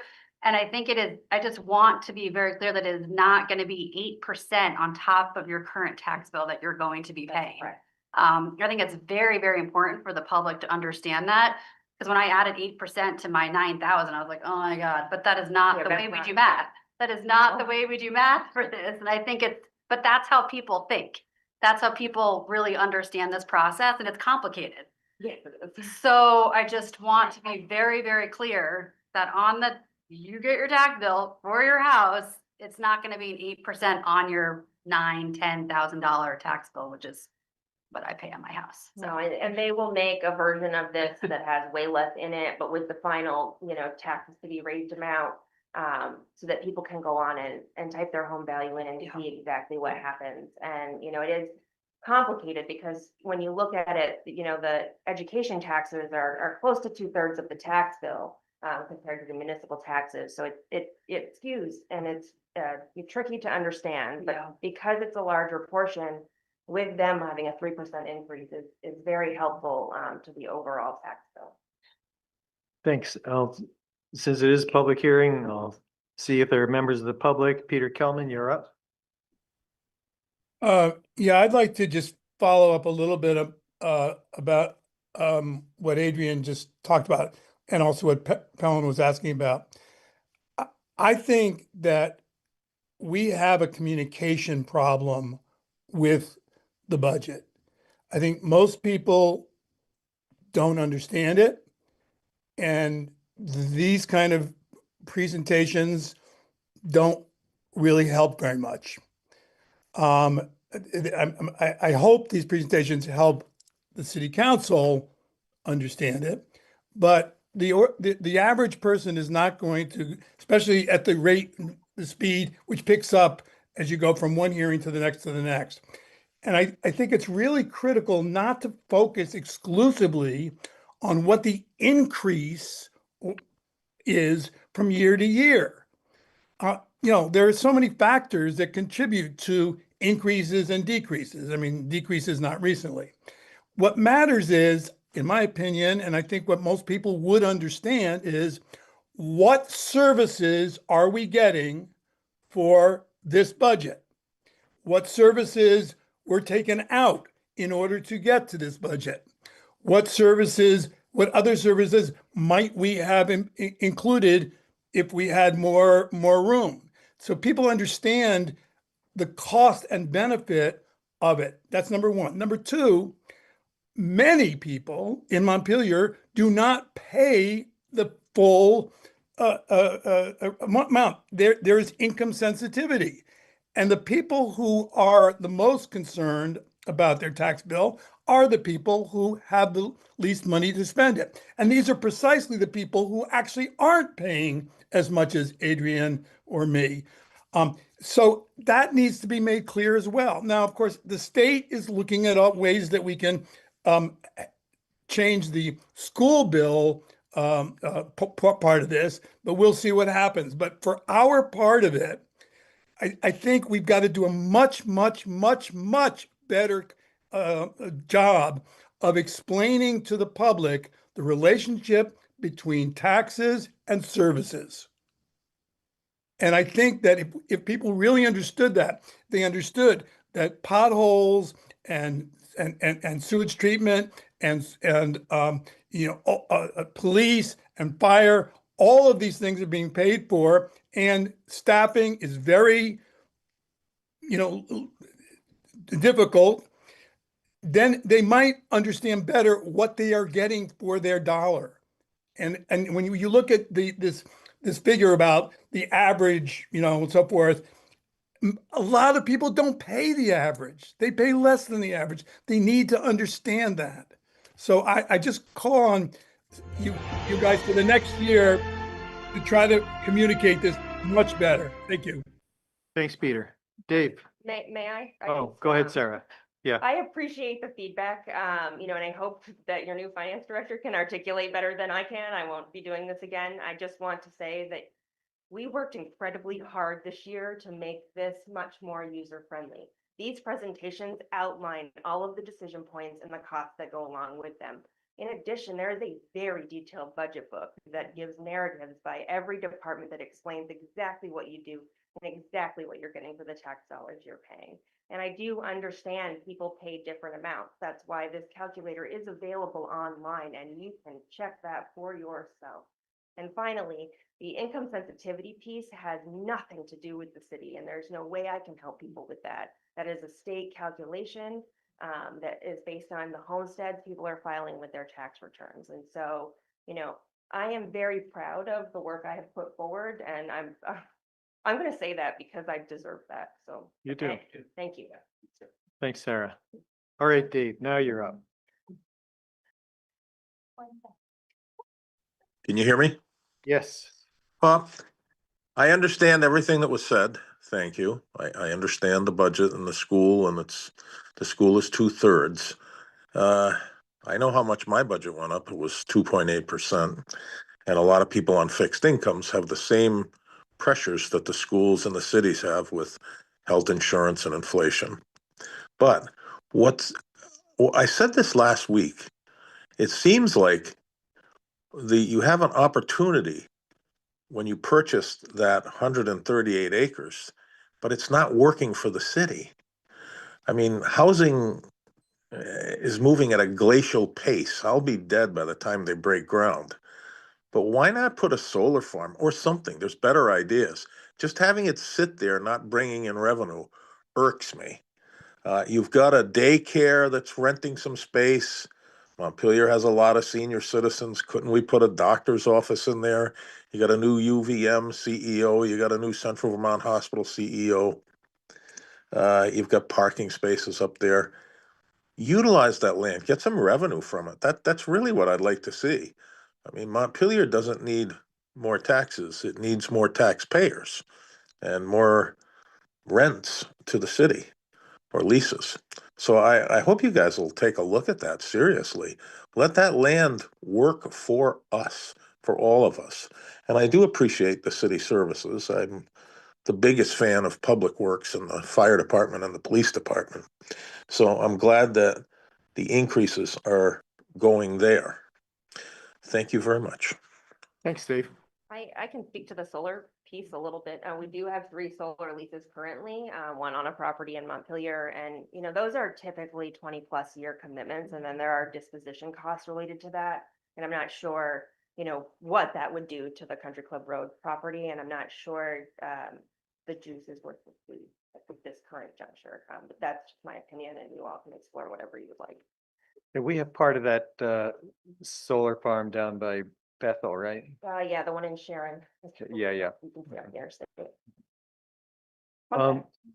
Anyone in the room who'd like to be heard? Yes.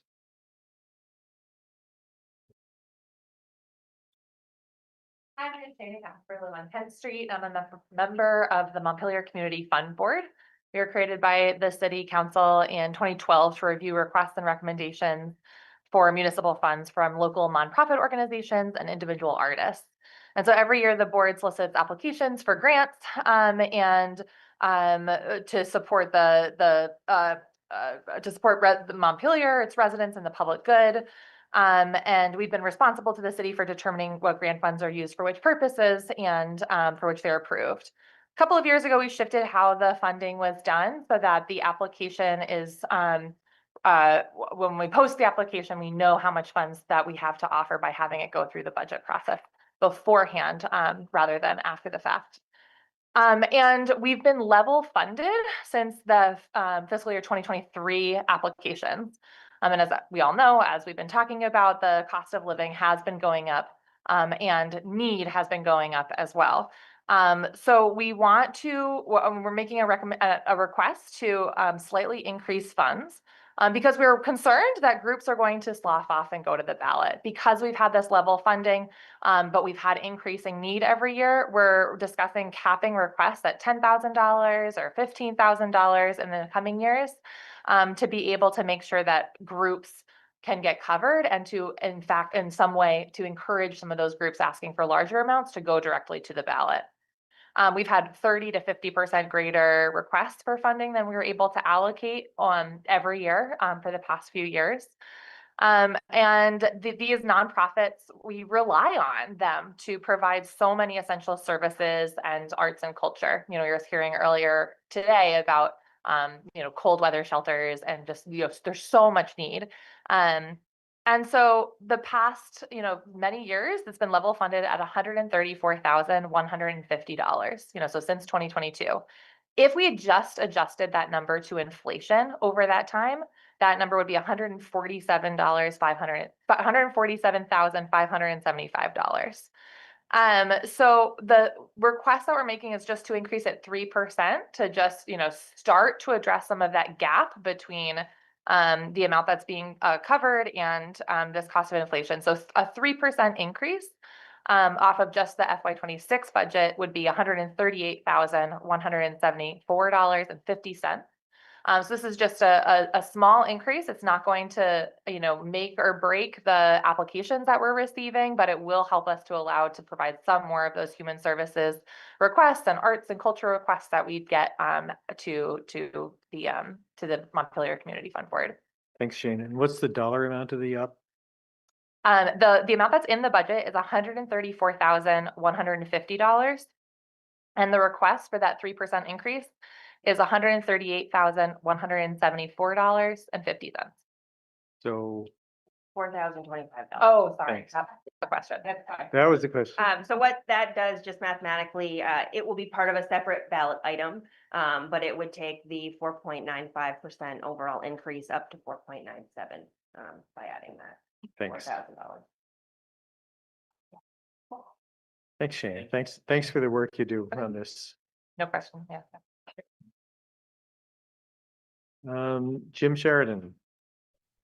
Yes, obviously you remember you appointed me to this fund board last week, and I think this is a very reasonable request, very small amount. I support this, and I would make a motion that we add this to the budget. I'll second. Folks, any discussion? Go ahead, So, Sarah. sorry, we're not going to add this one to the general fund budget portion. We would want to make sure we're adding this one to Article 7, where voters appropriate the sum. Yes, sorry, Sarah. Thank you. Okay. Yep. Want to vote on this now rather than then wait for the completion of the public hearing? I think it's a small enough item. I read it. Okay, all right. So Jim, we've got your motion. We'll keep moving forward with public. Pellin, we're still getting public comments, and so I want to make sure we get all the public comments in the public. Did I hearing. get a second, Jack? You did, yes. Okay, thank you. Thanks, Jim. Dan.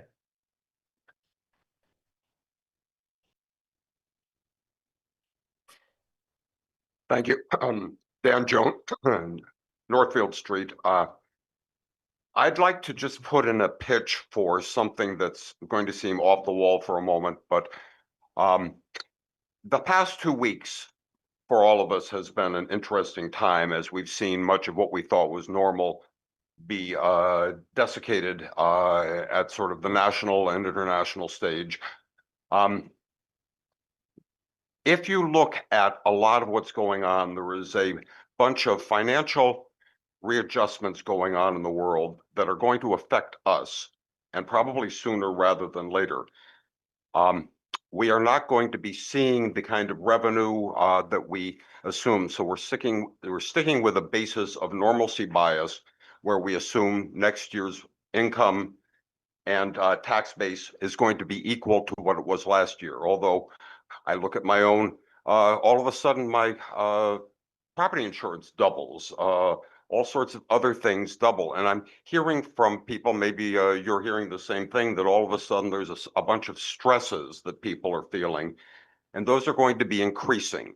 So I would like to at least encourage some portion of your budget consideration to have a fallback position for if things don't work out the way you assume, what are you going to be able to cut rather than having arriving at the end of June with a set of contracts and fixed budget costs, but without the revenue to cover them? And I would like to encourage some thinking in that regard, because I think we're now going to be facing more challenges than we've ever imagined in the very near future, both financially and physically. You know, what happens when ICE shows up?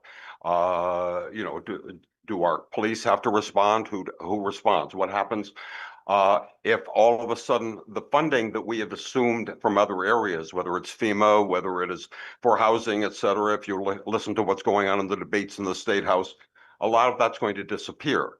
So assumptions as to what we're going to have for revenue may not be there. And I don't hear any kind of assumption that we have to assume, or we have to build a budget only based on what we've had before. That's all I'm asking, is that when we might consider a fallback position of some kind of budgetary capacity for if all of the plans for normalcy fall through. Thank you. Thanks, Dan. Any other members of the public? Sarah, were you gonna? Yeah, I appreciate that.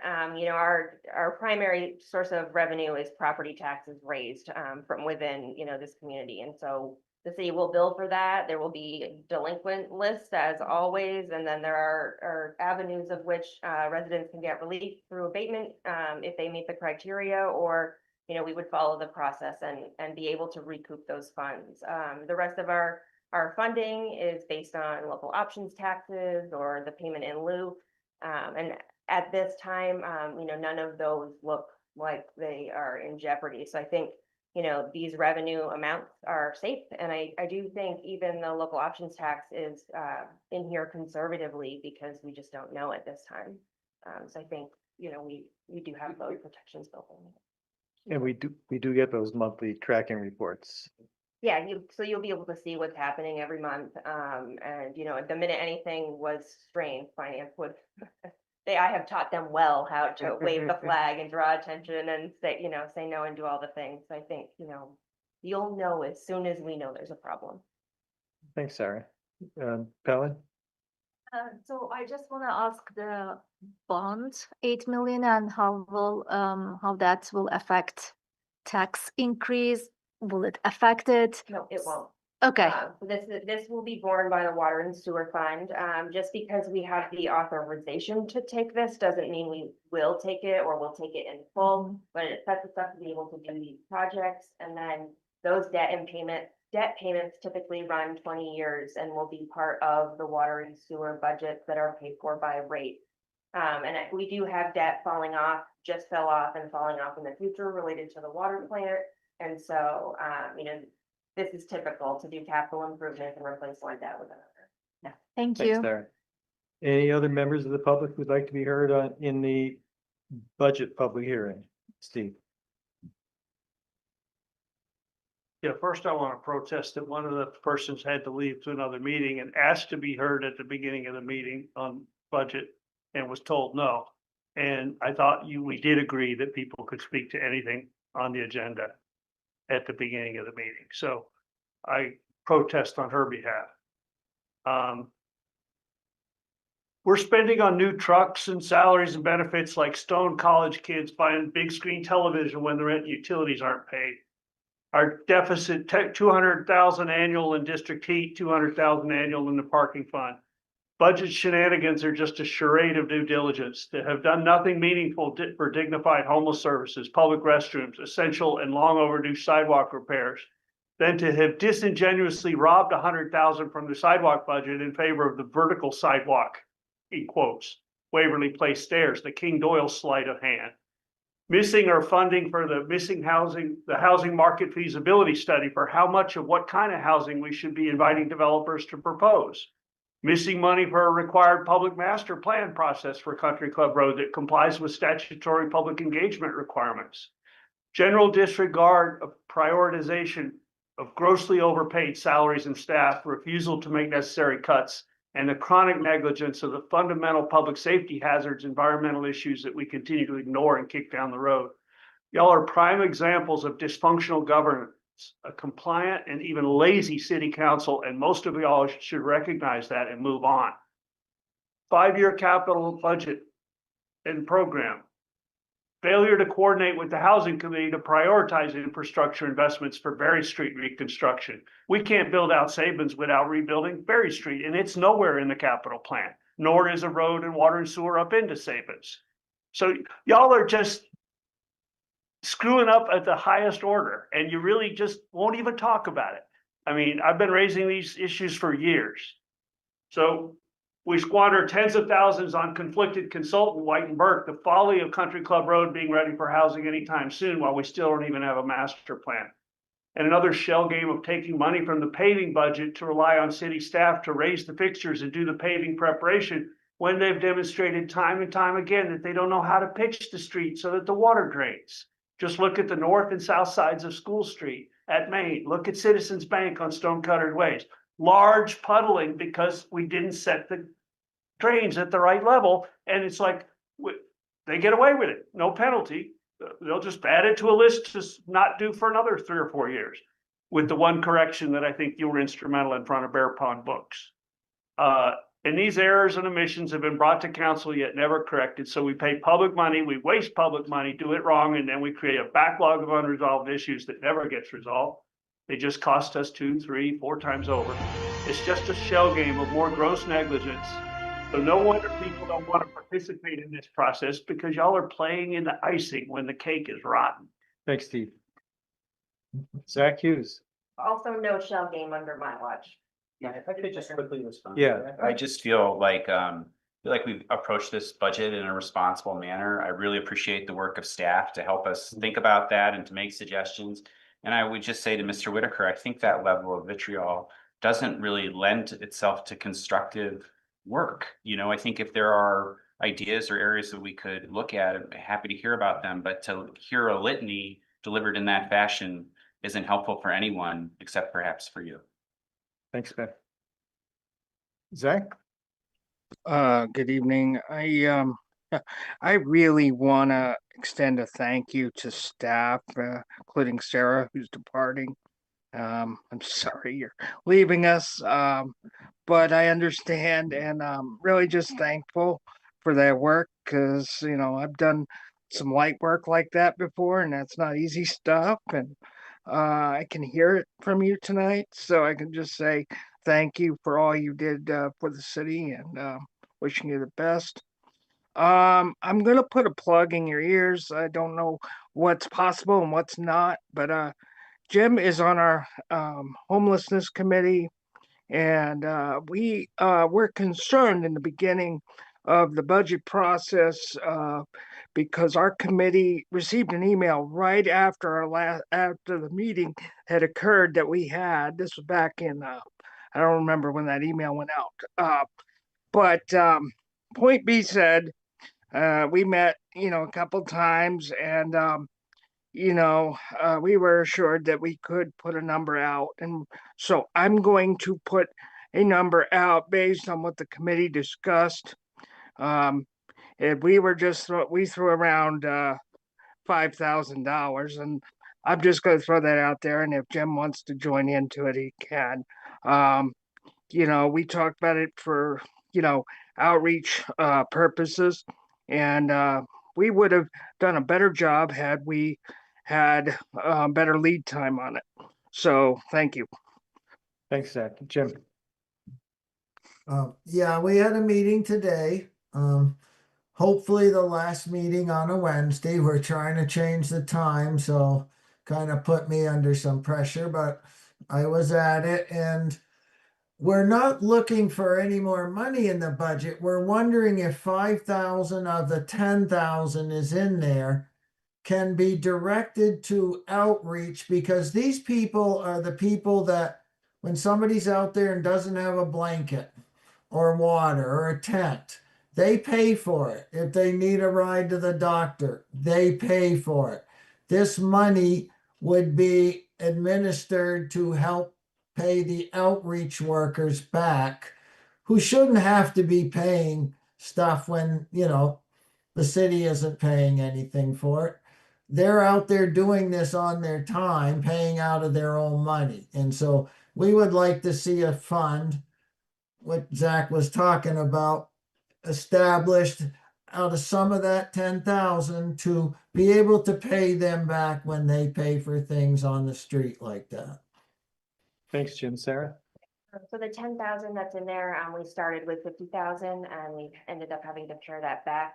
What we believed that 10,000 likely would be used for was cleanups, encampment cleanups. And so, you know, if it is the council's pleasure and under an agreement that the new city manager makes, that absolutely 5,000 of that could go to peer support or outreach. But there is 10,000 in the budget for homeless support already. That's what we thought. Thanks, Sarah.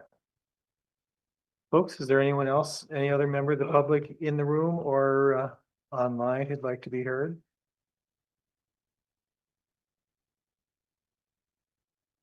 All right, hearing none, I will close the public hearing. And council, here we are. Now it's time for us to decide. Some years we've, I was just thinking about this last week. Some years we've been debating and fighting it out on the budget right up to the last minute, of the last public hearing. Some years we kind of feel like we're where we want to be coming into tonight's hearing. And my sense is that's kind of where we are now, but I'm interested in hearing if people have any thoughts or anything any adjustments they'd like to make? Propose? Yeah, Adrian.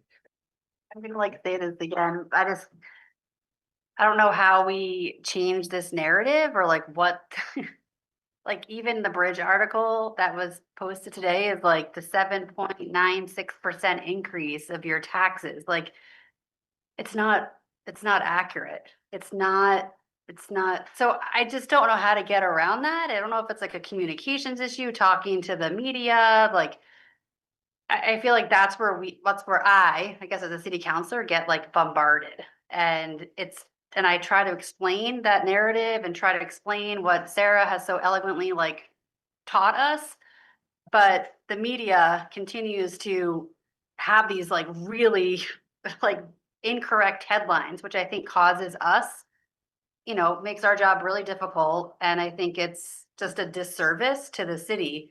And so I don't know how to make that change, but I saw it again today and it's just not true. So I don't know how to, it's concerning, and I just want to make sure that people understand exactly what this process is. I completely agree with that. There was very early in the process, there was a post in Front Porch Forum where someone said, well, the city's saying they want to raise it 11%, and the school board is looking at 7%. So that adds up to 18%.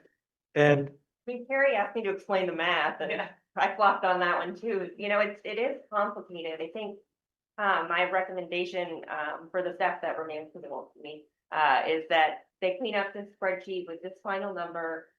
They post it on the website, and then they share it everywhere on our Facebook and social medias, on Front Porch Forum, and just direct people to hear with this brief explanation. I think I've said it well enough tonight that everyone can go back on the recording and get where we need to be, and then just put it on blast, because I do this every year and we go, around and around, and typically the bridge would call me. But that's not where I'm at. And I think in years past, if I'm correct about this, the city manager had done presentations on Orca to explain the budget, and I would really I'm sure Evelyn will do a great job, but putting together a very succinct, right, maybe put a link to the spreadsheet, but people who don't use spreadsheets to just basically understand this basic fact of, and I think the numbers are helpful. If the average home is this, and you don't have income sensitivity, you're going to pay this, I think that's helpful. But I think frankly, sometimes with these budget conversations, less is more.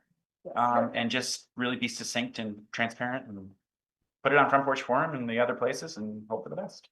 So, well, I'm happy with the 4.95%, but the budget that was presented by staff the service budget was 11.15, and it wasn't that number that we were looking at. It was the number that's now 7.92. Am I right?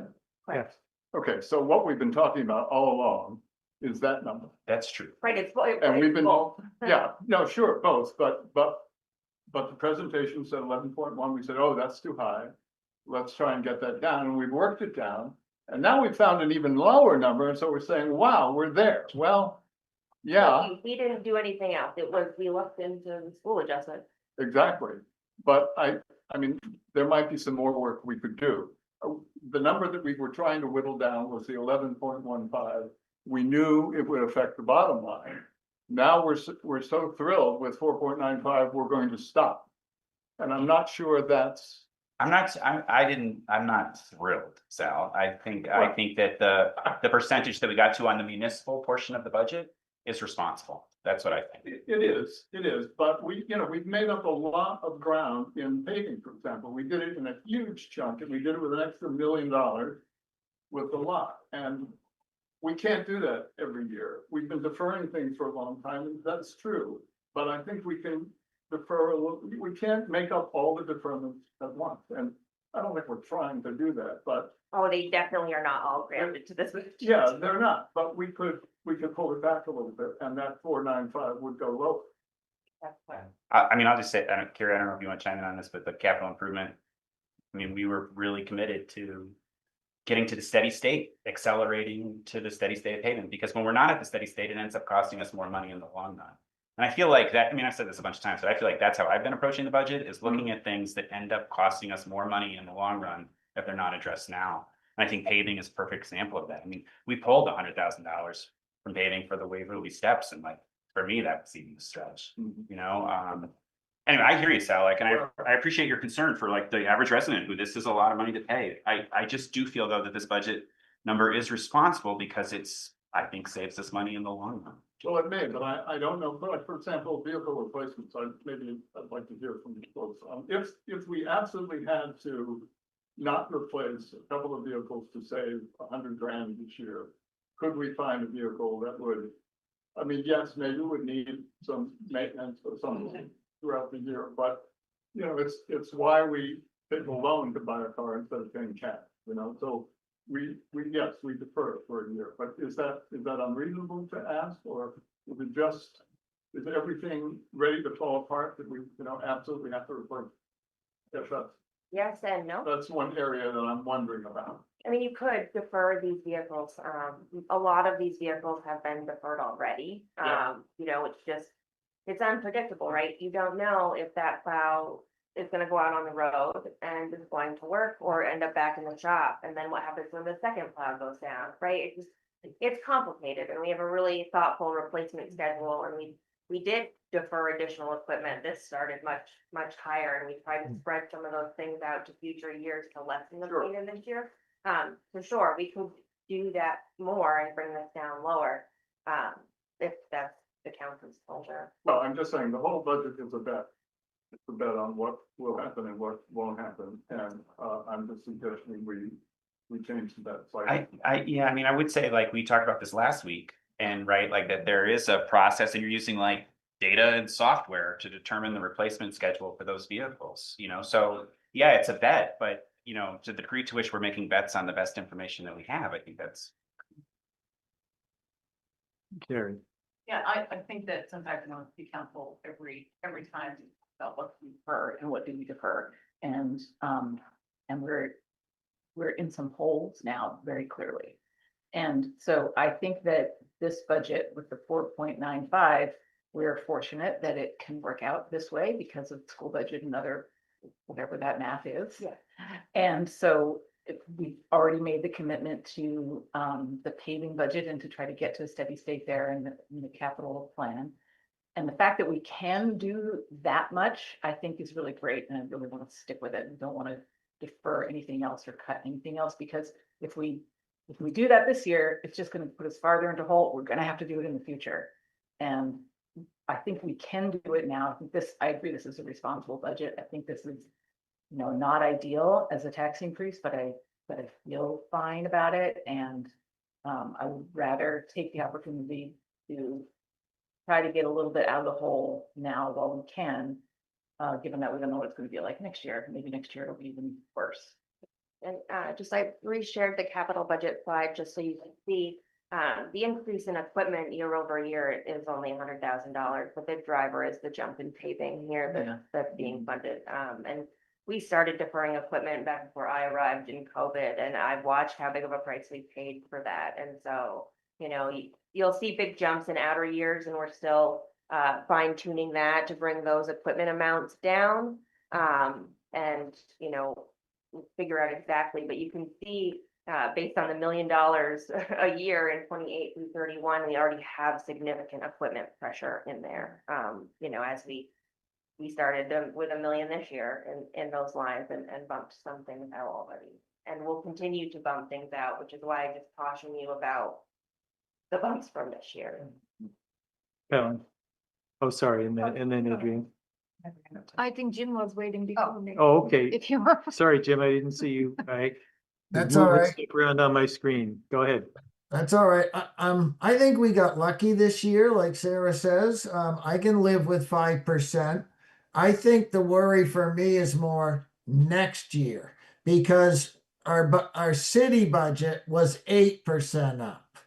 And we may not be as lucky next year, and 8% may be too high, but we're getting the city used to an 8% increase, the staff.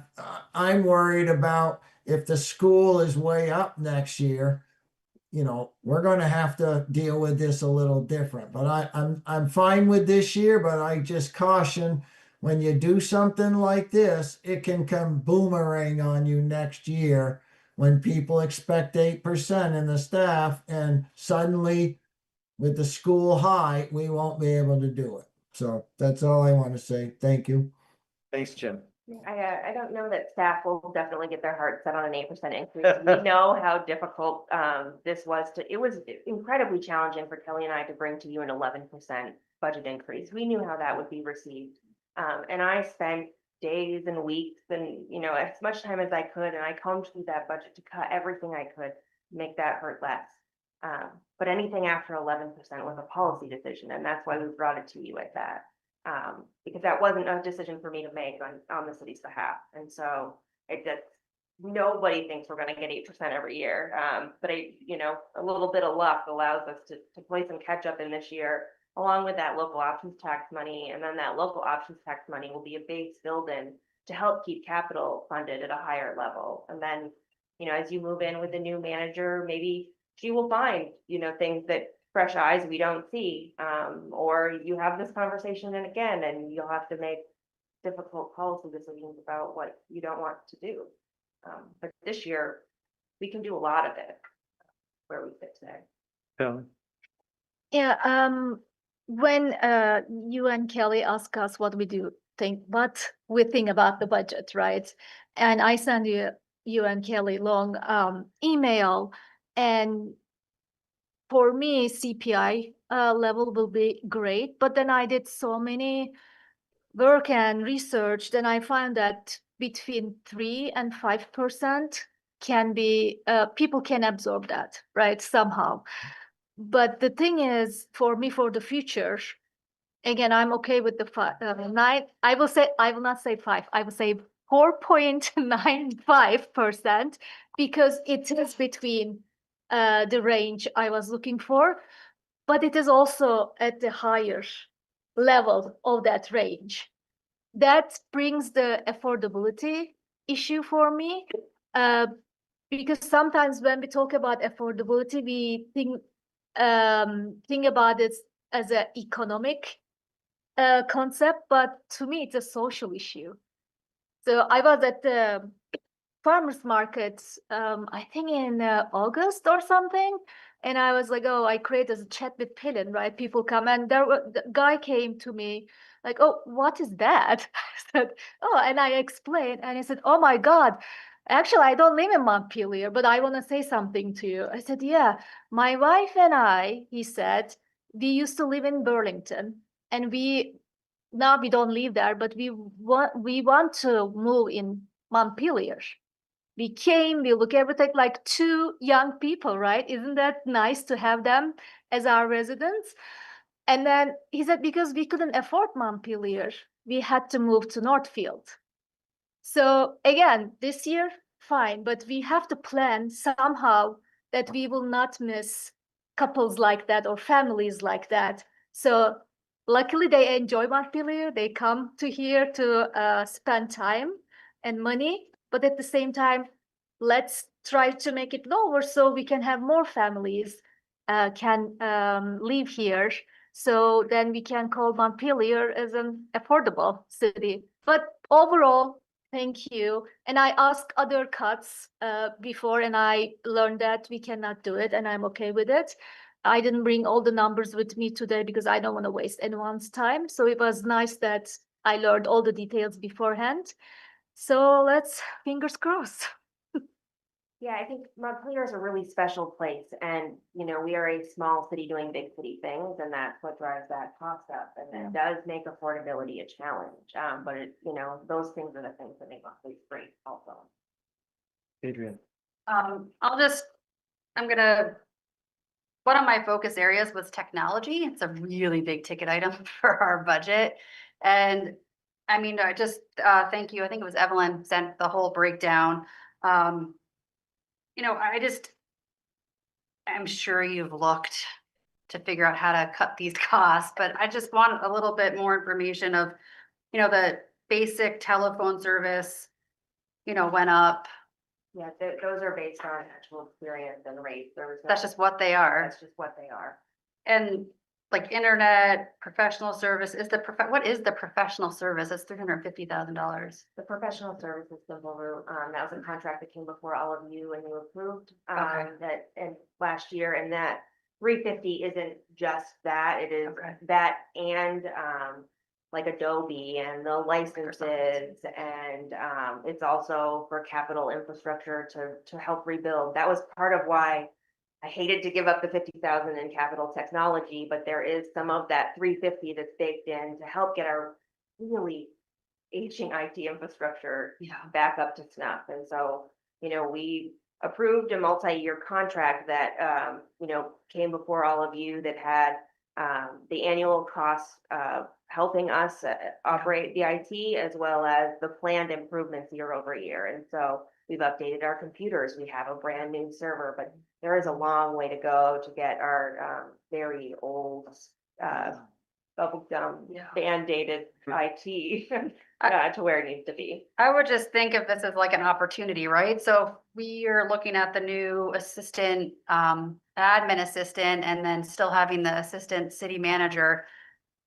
In my mind, gosh, wouldn't it be nice to have someone with some IT experience to come in and look at, you know, helping with the website, the Zen City, and like maybe reducing some of those costs to have that in-house. I'm just thinking like the next year or two, because we spend a lot of money on technology, and I know that you all don't have an in-house IT person. So I'm just thinking about the future in terms of opportunity, of thinking about some of those available positions, maybe hiring someone with those expertise so we can lower those costs. Cause I think that could be a potential cost savings in the next 1 to 2 years.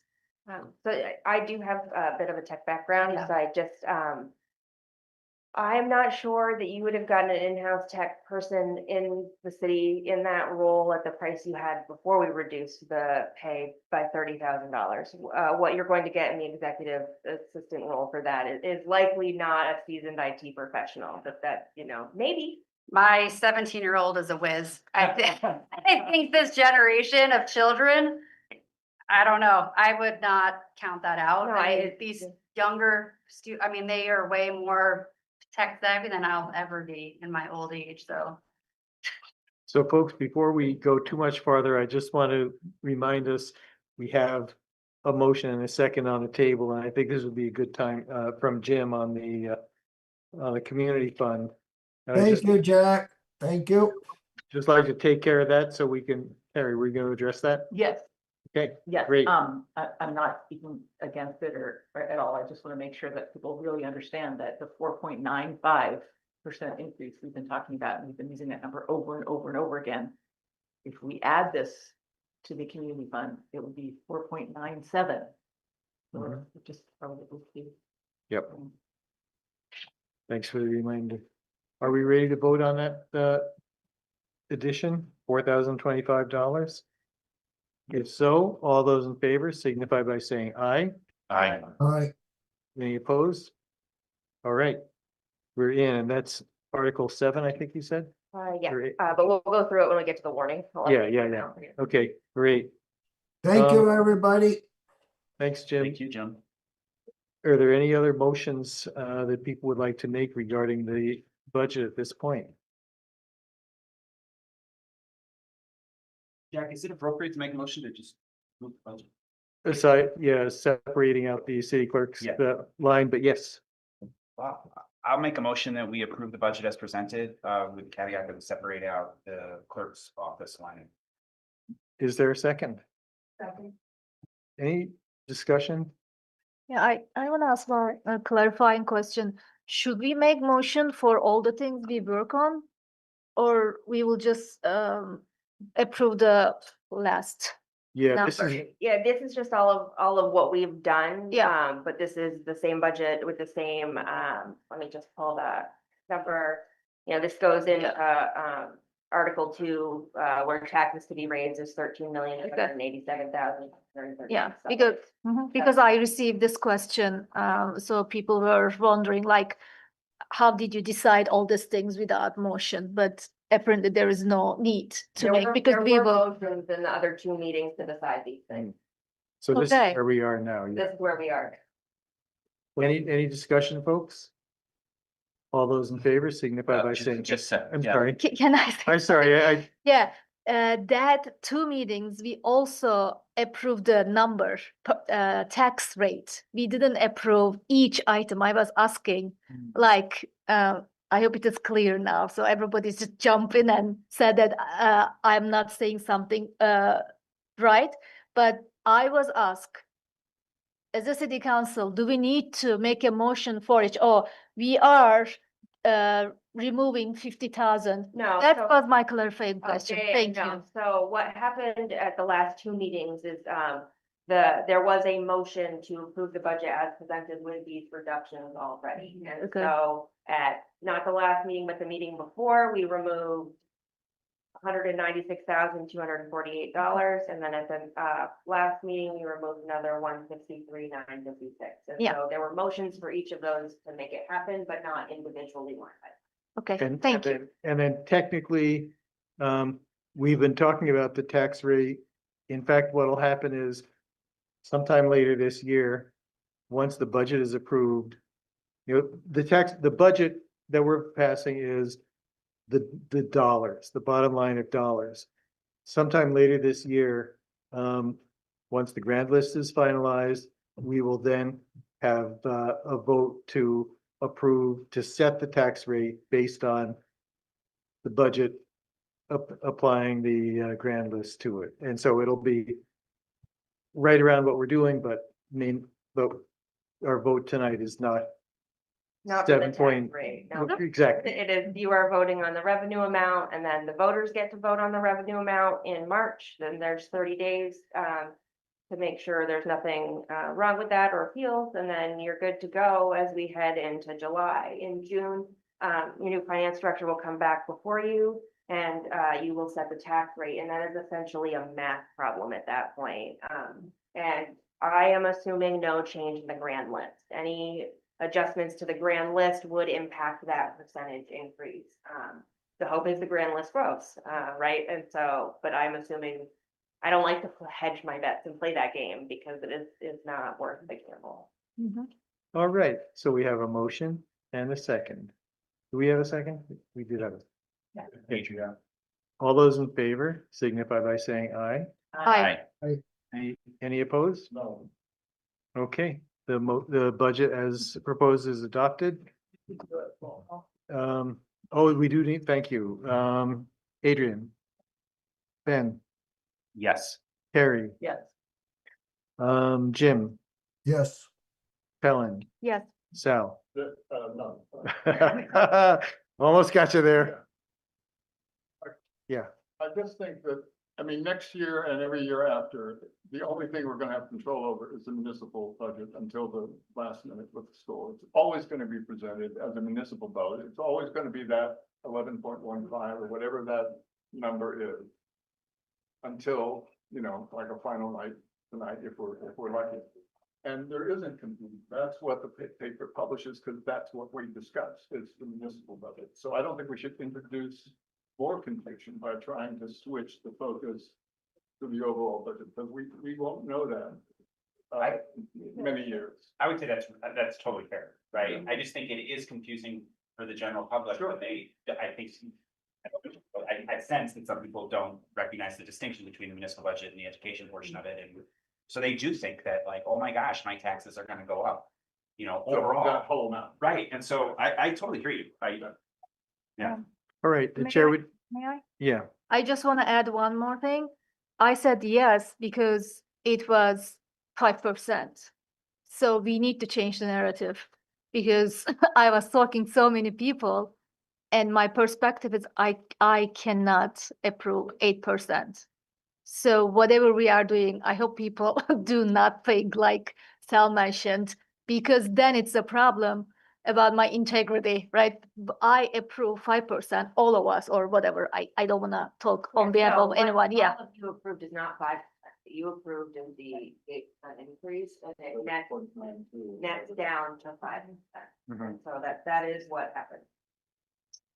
Okay, then I don't wanna approve 8% because we talk about all the things based on the bottom line, right?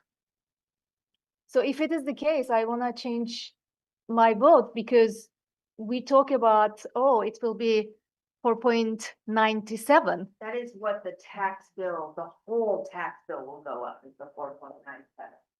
The education portion of that tax bill will be driven up 3%, and the municipal portion of that tax bill will go up to 7.5%. And proportionally with the weights of each of those things, it nets you down to the 4.95% increase overall. And so in prior years, the school has had higher rates and we've cut our budget to offset those rates. And so this year just happens to work in reverse based on the education formula funding. And I 100% stand with what Sal is saying. We don't dabble in education. This is the municipal budget. But if you want to cut additional things, you can, but right now you're sitting at an overall 5% increase. And I think, you know, everyone can help articulate that on the website and share that, so that people understand 8% city, 3% or 4.95% overall. So the vote Okay. is, the vote is what it is, and the vote is final at this point. It was 5-1.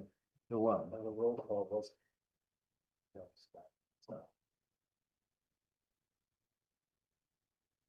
So. I'm not sure. Isn't Sal the last one?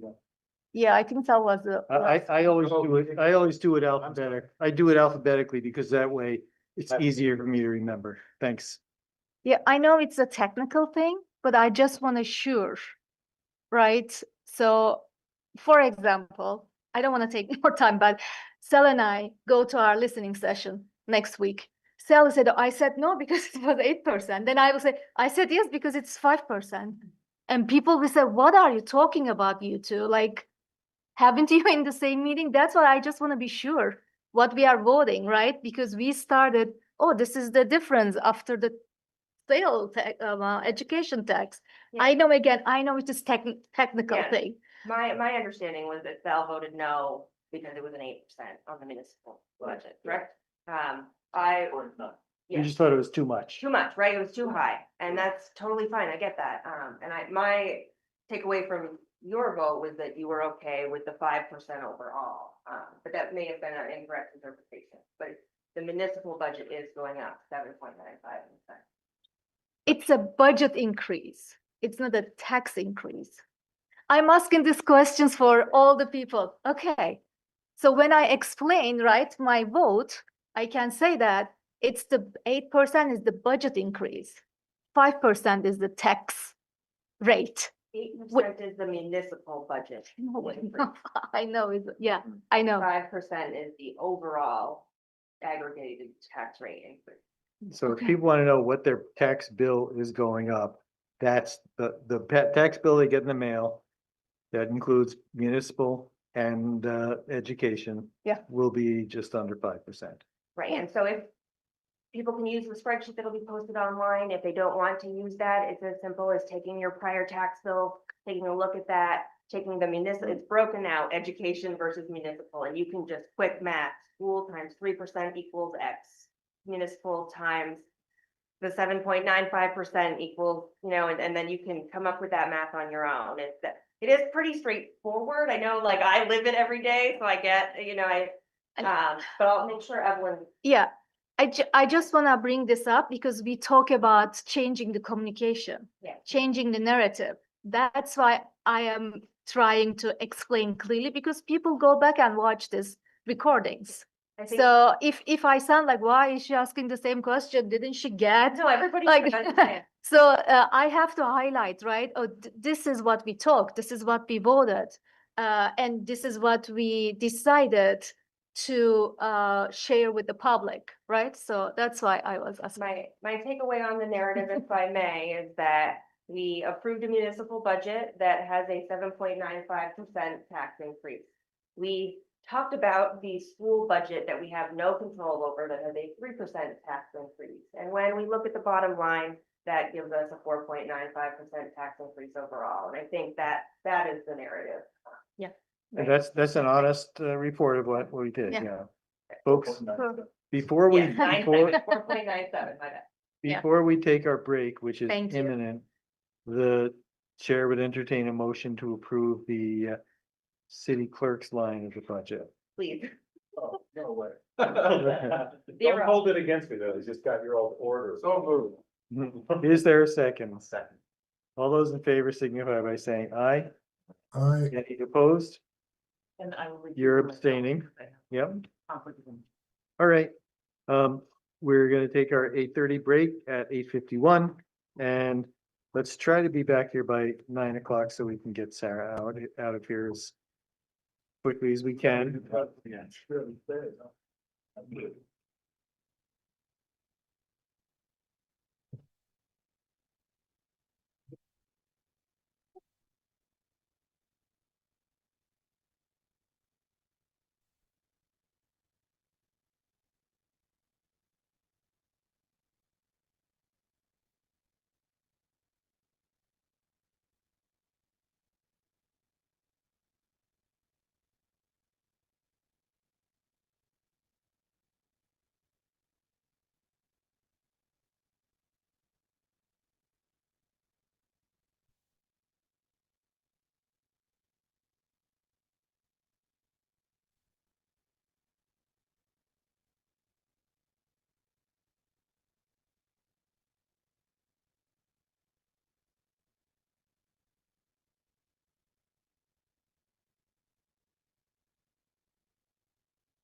We got a break because of the school. We don't get this break very much from the school. You should take advantage of what we can because we will get this break.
I don't understand. We got a break this year because of the school. Hopefully the school doesn't tell us. We're screwed. Hopefully the school doesn't tell us.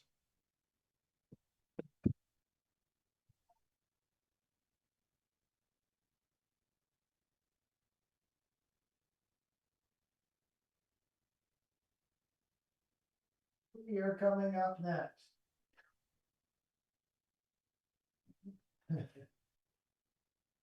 Oh. All right. Okay. Right.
think we are ready to come back.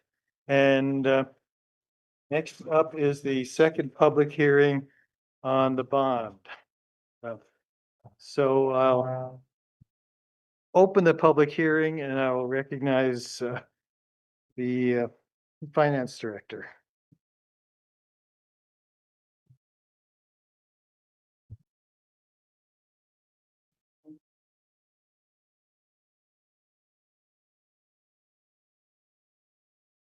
So, Carol Fry, the finance director, so we've got the proposed bonding, the language on the warning itself is a little expanded, compared to this language, but, overall, the expenses include pump stations and water or sewer lining, siphon lining, and different water lines, and what the request is $8 million for sewer pump station and water and sewer line infrastructure.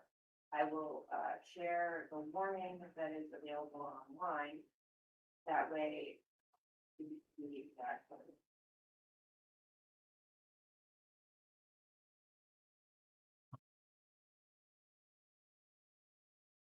Here, in Article 6, general obligation bonds amount in an amount not to exceed $8 million, subject to reduction by the application of federal and state grants and aid and reserve funds. Be issued for the purpose of constructing water and wastewater system improvements, namely for sewer pump station and water and sewer infrastructure improvements. The estimate cost of such improvements being the $8 million. And so this broad language allows room with it for water and sewer. And so that's how it will be repaid. It's by water and sewer rates, not the general fund. Thanks, Jim. Yes, I'm going to make a motion, but first of all, I just want to kind of give some bullet points to precede the motion. In the motion I'll make the motion first. I propose that you heard me last time saying, I don't think this is enough. I propose we add $500,000 to it to basically get the infrastructure to Sabin's pasture so that they can get going. So we can get some housing going right away rather than wait for CCR, which could be years. So first I'll make that motion. Is there a second? Second. Okay, now I'll talk some bullet points. Geographically, Sabin's pasture is the best location for residential growth based on the proximity and walkability to downtown services, and it does not flood. It's been in the master plan since 1990, growth center since 2016. Existing sidewalks provide access to the nearby co-op and other facilities along Berry Street, Stonecutters Way. Senior housing is needed now, given that more than 40% of Montpelier's population consists of seniors. This could allow them to relocate, put their residences that probably are 3-4 bedrooms on the market for new families. It's above the 100-year flood zone, designed to comply with Montpelier's existing zoning, Act 250 environmental standards of a 100-year flood event. And also basically what they need is municipal water, sewer, and limited stormwater mitigation infrastructure connected to be extended to the curb cut site. It has been and continues to be shovel ready to advance residential housing, and we will get permission to connect through to CCR. So that's my presentation on this. This is basically to get the infrastructure on this bond, which is all water sewer stuff, to get to Sabin's pasture so they can start housing. So if we're serious about housing, this is a chance to get going on some sooner. Thank you. Thanks, Jim. I want to hold off on voting on this until we've concluded the public hearing. Yep, that's fine, Jack. But I want to ask, ask at least one question and maybe make a comment too, but we'll see. is the $500,000 based on anything, any budgeting or anything?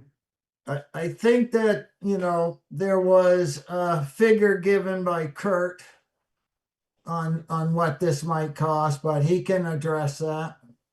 I just want to make sure there's enough to cover what we need to get this housing going. And was this put together with Kurt's support for the additional 500,000? No. I talked with a couple counselors on this and said that I know we can get the permission to extend the road to up into CCR when the time is right. And I thought, seeing how we're doing a bond, it is just a good time to put it out there. Thanks, Jim. My observation. Oh, go ahead. My observation is that I agree with you that Sabins Pasture is an ideal place for housing development. I will never believe that being shovel ready is even in the sights of the most powerful telescope we have until the owners of that parcel file an application for a permit. We've been telling them for years, if you have a plan, put in your application and let's get moving. And I'd like to see that happen, but that's my observation. Fair enough. I can let Kurt speak to costs, but I find it hard to believe that $500,000 is going to be adequate to get the infrastructure that's needed up into Sabins Pasture. Because I've not seen a $500,000 water sewer project for something that's extending new lines. In addition, I think you'd want to keep the wording of this the same. You could repurpose some of this money if that becomes ready within this 8 million when the time comes. In addition, just because the 500,000 would be added to this article doesn't mean that it is guaranteed to go towards that project. This would be a partnership between this entity and the city, and would need a development agreement, and there would be a lot of terms to iron out. I do think, we're likely a long ways out as well. So I just want to caution, you absolutely can do this, but there are several steps from here that would need to happen to protect the city, to protect the owners of Sabins Pasture, and to promote new housing. And new housing is what Montpelier needs. I'm not, trying to cut that, any housing is good housing and grows the grand list, but this is tricky, and these development agreements are a good thing. We just, need to follow all those appropriate steps like we did the time before. Thanks, Pelham. Oh, Mike, go ahead, Pelham, and Mike also has a comment. So Sarah, you are saying that even if we don't put extra money, this bond money can be used for that project too, right? So we don't have to add more. It could, yeah. We can just decide how to use it. So then we don't have to change the article language. We don't have to. Right, if we leave the language alone, this gives the city the authorization to bond. When we actually go to bond, that still needs to come back before you all, and you approve what we are bonding for. That fits within the parameters of this article. So there will be multiple times to approve it. Then we can talk about what to do with the owners with a specific plan, but we will have the money to support if there's a decision. Okay, thank you. Mike.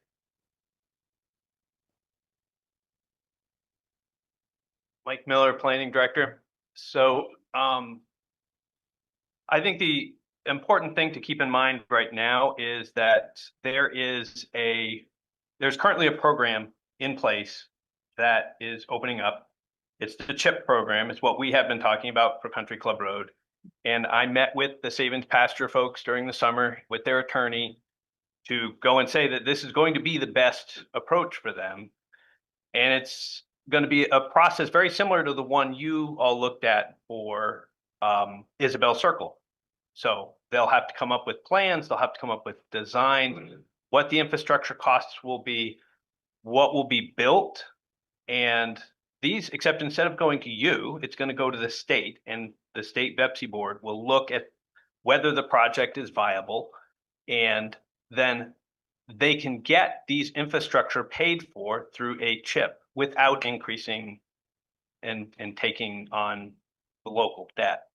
These can go through that process and get those determinations by going through this state process. And that's what I suggested to them to look at. And that's what I would suggest to them now. It's the same thing we're doing with Isabel Circle right now. Gabe and his team are preparing applications to go to the state to get the infrastructure for Isabel Circle paid for through the CHIP program, which would be a TIF type program. And that's what I would continue to suggest for Sabins Pasture. If they have a project ready to go, that's fantastic. We would need applications, and they could put that information together into a CHIP application to the state to determine whether or not tax increment could be used to cover that infrastructure without asking the property taxpayers to cover it. And we've also kind of set the precedent with Isabel Circle. We would not fund their project. So, yeah. So, Is it CHIP a reimbursement program? CHIP works just like TIF, tax increment finance. So one side or the other, either the person doing the construction, the developer, or the city will eventually have to take a bond, but that has to be voted on separately for that particular project. So we would have a very special vote that would go through and say, does the voters of Montpelier agree to take out a bond for $1.5 million in order to support this project? Understanding that this will be paid for in part or in whole by tax increment. Now, if the developer does not put in enough development, then residents are on the hook to pay the difference. If they do build the development and build more, then that's great. And that's what currently through the CHIP program, that's going to go to the state. They're going to look at all the numbers. They're going to do those pro formas, and they're going to do all the financial analysis. So when it comes to the city for the vote, if it comes to the city for the vote, then you would have that assurance that it's been reviewed and vetted, and you'll have some input. But there is an option for the developer themselves to take out the note, which is another option, and that's another way to go. I don't know what the team for Isabel Circle is choosing, whether they're going to take out the note or ask us to take out the note, but that process would work by we collect the tax dollars and pay that. Still requires a bond for a specific project. Yes, if we're going to take out the bond, then it would go to a specific vote. And if we allocate money ahead of time, that just becomes ineligible, because like, well, you've already agreed to pay $500,000, therefore you can't TIF the 500,000 because you already agreed to pay for it. gotcha. Adrian. Thank you. This is very complicated. And so I think when we were looking at the bond, I mean, I just want to be optimistic. I want housing. And so I think that was the intent. It's like, how do we make this easy? How do we make this, whatever barriers there are, to remove them? And I think we need to encourage the owners of Sabins Pasture to submit that application that you've been encouraging them to do. I would ask, if we want to see that. I think, whatever we can do to support this. I know that we all want housing. We want this to happen. We saw this bond as an opportunity, but it sounds like there's other ways to work with them that might be more, financially feasible. And in the end, we just want housing, so we can add that to our list, so our taxes will stabilize over the upcoming years. So that was some more background around that discussion. And thank you, Mike. I know you sent that an email. Thank you for explaining that also, but that was just the intent. Thanks, Adrian. Doug? Yes, can you hear me? Yes. Thank you, everyone. I'm afraid there's a little bit of misunderstanding. I believe that Jim's request is to extend municipal services within the municipal right-of-way to the curb cut location, period, not onto the property. Yes. There needs to be approximately 450 feet of gravity sewer line extended to the curb cut. The water line needs to be extended basically across the street. And the stormwater needs to be extended to an existing stormwater detention center that was done in conjunction with the recent Berry Street road improvements. This is for the first approximately 100 feet of the proposed access road, period. Thanks, Doug. Thank you. Those costs, offsite costs like this are CHIP eligible as well. Great. Alan?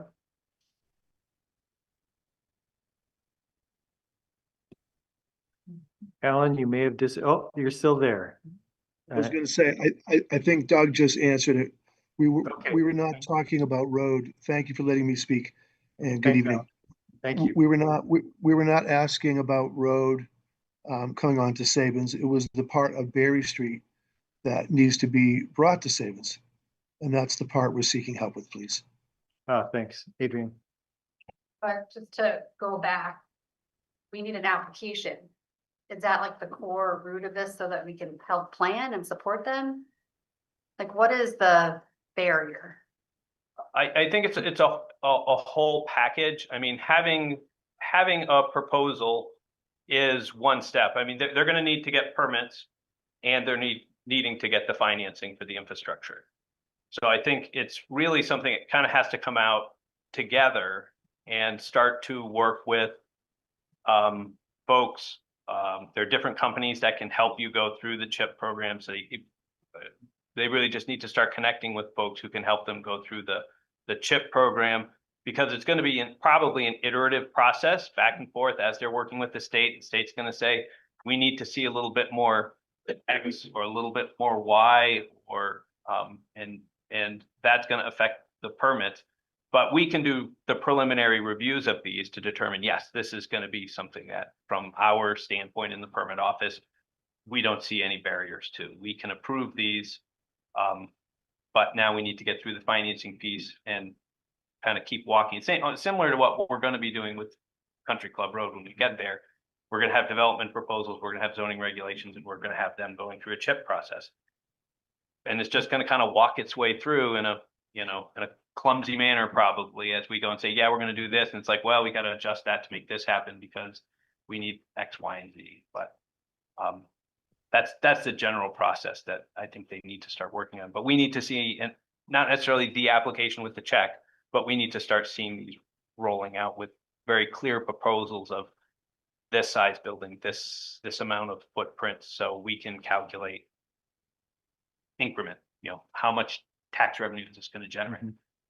I was just in a conversation with someone the other day, and I was talking exactly about Sabins pasture. When I moved here in 1983, at the bottom of Sabins pasture, Jim and Alan and Doug, you'll probably remember this. There was Bevan's Speed and Cycle, and they used to park their boats that they had for sale across Berry Street on the bottom of the pasture. And I would drive by there, and I was a housing guy even back then. And I was thinking, boy, that would be a great place for housing. And here we are 40 plus years later and still no. I would love to see it. Jim and then Ben. I would like to remind the council, if this doesn't come to fruition, we don't have to spend the extra money that we put in the bond. I mean, it's like any other bond. When we got a bond to do East State Street, and I said, well, gee, if we don't do some part of it, we'll save money, right? And they just said, no, we'll just spend less on the bond. So it isn't like and it would give us, if they don't do it, it just gives us another 500,000 to put into our streets, which is what I hear people want. Two things. They want mainly the sewer pipes fixed, and they want the roads paved and housing is third. So if it doesn't come to fruition with them, we can use it to fix more pipes. And Thanks, Jim. spread, and can we spread this out longer than 20 years? Ben, Yeah, I just want to echo what other people have said, that I think everybody in this community wants to see housing on Sabins Pasture. Everybody.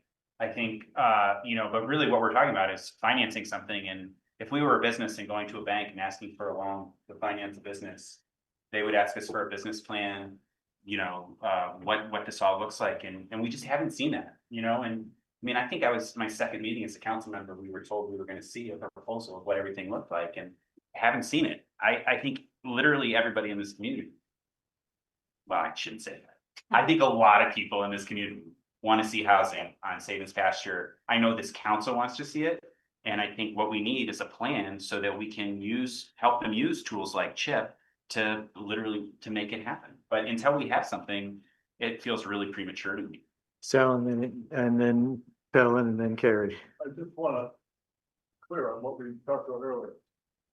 Regardless of what we got as a plan, the state requirement for CHIP, which is the way we would recover the money that we spent on the infrastructure in the street, bringing it up to the curb cut, requires a separate bond for a specific project, not a bond like we're discussing for a non-specific listed project. Is that correct? It's the way it is for CHIP. Now, again, this CHIP is like very, very, very new. So we don't have all the rules yet. There are all the rules out there. If I had Matt here, he's been to a couple more of the training sessions. My expectation is the CHIP is going to work very, very similar to the TIF in that it is going to be a very specific vote because the taxpayers are investing in a private development project. It follows a different set of rules. And so. Helen. So another clarification. Why did the staff decide to ask for a bond not to exceed 8 million? That there should be some rationale, right? Because it could be 4 million too, right? So why that specific language is there? Because if we add something and we are not supposed to, we shouldn't, because you told us we can use this money if there is a plan. So is there any specific reason? Yes, we asked for $8 million based on the estimated project cost for those items listed on that proposed bonding slide. So it wasn't just a pie in the sky number. It was based on, estimates prepared by DPW, based on our long-term master plans to replace water and sewer lines, also in accordance with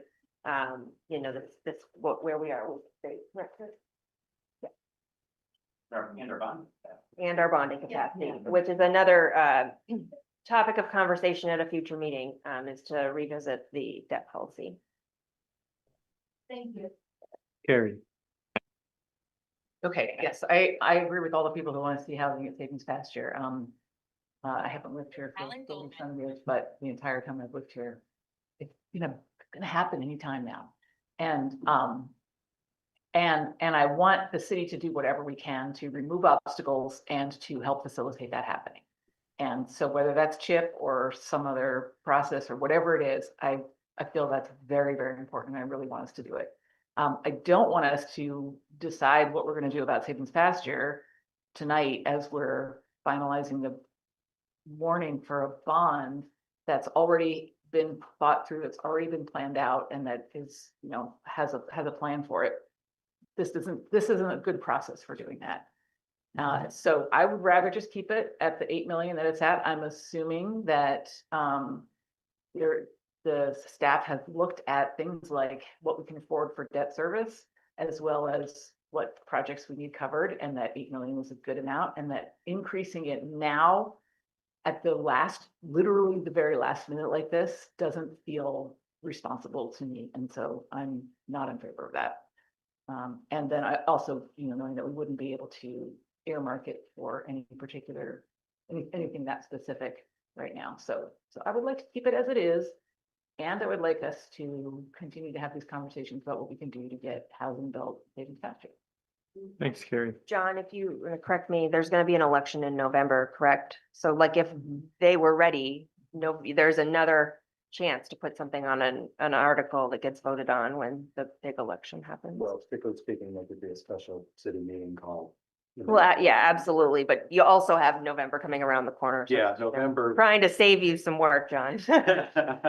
Yeah, November, Secretary of State gets freebies, putting questions on the ballot. We don't have to pay for the paper, so I like. that. November. Peter. Oh, you're muted. Peter we go. Cameron, Montpelier, can you hear me? Yep. I agree with what Carrie just said, that in some ways having this conversation about Sabins Pasture doesn't specifically belong to the bond.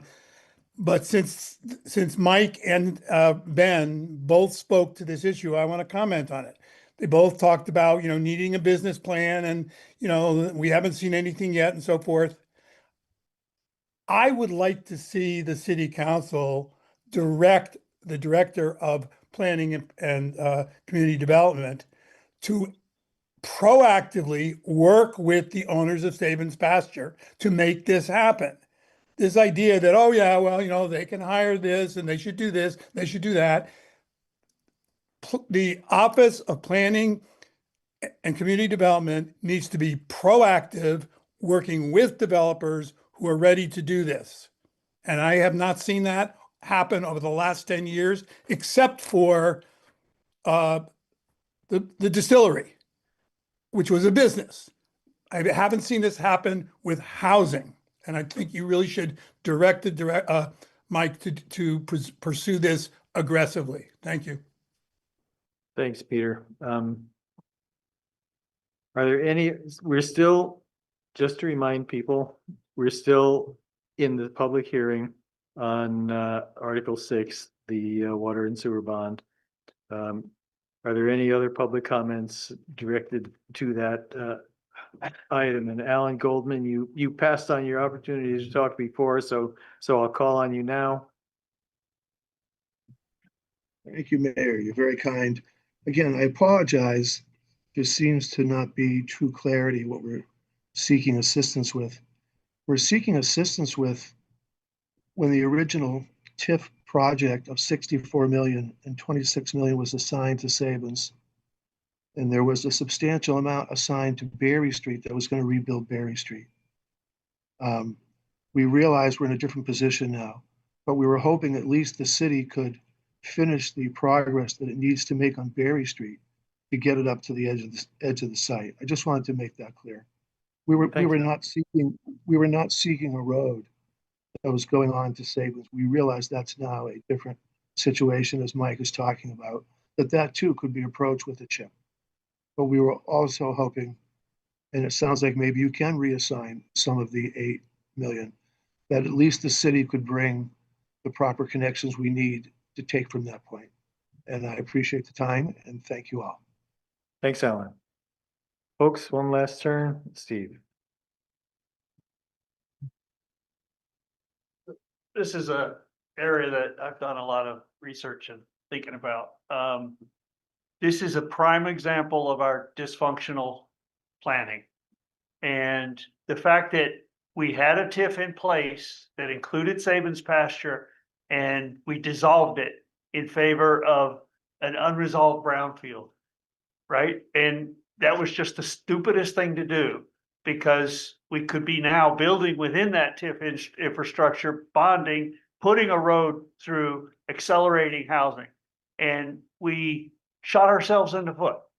And to presume that every developer is going to have the resources and team to develop a chip application, a chip is brand new, as you just heard, and it's going to require a lot of expertise and focus, one project at a time, which is going to make it less likely to have a comprehensive plan for the city of where we need infrastructure. So I'm still leaning towards that we should be pursuing a TIF, rebuilding our TIF. But again, I don't think any of them are going to fly economically based on the dysfunction of our planning. We do not have the capacity to review I mean, look at the way the planning office has handled Act 250 exemption for prime ag soils at Country Club Road. It's, you know, our strategy is to avoid regulation rather, and now we're gonna go and tell the state, oh yeah, we've got full capacity to be tier 1A because we can protect prime ag soils. There's a hypocrisy there that is fundamentally holding us back. And until we have a plan that says, and this is what also is what's missing in our 5-year capital plan. How come if we want housing anytime in the next 5 years, why do we not have those roads, water, sewer, sidewalks, streetlights, and communications in our capital plan? And I've been bringing that forward for year after year, and y'all just like, huh, so what? So you can't blame the developers for not having, you know, also the parity between Country Club Road. You're offering to give the land away for Country Club Road, our land, which I think will have enough signatures to prevent that from happening. And then a petition can create a referendum vote to block a sale of public land like that. But to be offering exemption from water and sewer hookup fees, exemption from permit fees, at the same time asking Sabins to put up $500,000 in permit fees after you yanked a tip out from under them, right? The disparity is just egregious. And nobody's talking about it. Nobody's like, you know, looking at what's fair here, you know, and what's ready to go sooner than later. Thanks, Steve. So I think we're probably, the way y'all are going about it, we're not going to see any substantial housing built for the next 3 to 5 years. Thanks, Steve. Are there any, Jim, I see you've got your hand up, but I want to ask if there are any members of the public who have not spoken who would like to address us during this public hearing. I think Peter's got his hand up, but I don't see him at his thing. I think that's probably a holdover because we did hear from him. Okay, Okay, not seeing any other member of the public seeking to be recognized, I will close the public hearing and return to council discussion. Jim? the only thing I'm gonna add is, there's no guarantee anybody's gonna get this CHIP money. We don't know what the federal are gonna pull from us, or anybody's gonna pull from us. So there's no guarantee that we can even get this CHIP. And if we don't get this CHIP, then like Steve says, we're not gonna get any housing for quite a while. So that's all I got to say is, when Mike gets up and says, well, we should do it by CHIP, he can't guarantee we're gonna get it. We can't even guarantee we're gonna get the money to do the road up to CCR. So if we don't get the money for either of these things, we aren't going to get any housing, and let's just concentrate on infrastructure then. Thank you. Thanks, Jim. We have the Jim's motion to amend the Article 6 has been moved and seconded. Are we ready for that vote? Can I read back what I parsed out as the motion from what Jim said, just to make sure I tracked as much of the original language as I could. To add $500,000 to the bond to get the infrastructure to Sabins pasture so they can get housing going. I think that's okay. Accurate. Sure. But no change in the bond language aside from the dollar value? That was the motion. Yeah. That's what I just wanted to be sure. Oh, or do you think it should change the bond language too? I think if it's earmarked for certain use, that needs to go into the bond language. Because the way bonds are written now, might not necessarily, wouldn't guarantee that would go towards it. And it seems like that was Jim's intention. But I don't want to speak for Jim, so.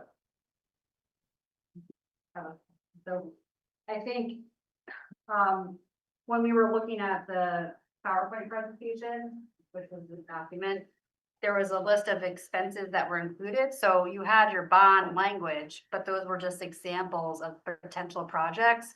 And so when I was looking at this list, I was like, well, could we include as a potential project in this $8 million Sabins pasture? But it sounds like there are other opportunities to fund that if and when we have this solid partnership.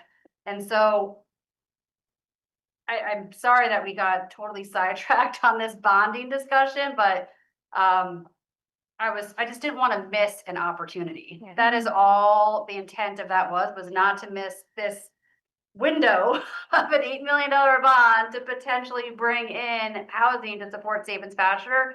But it sounds like there are absolutely other opportunities to do that.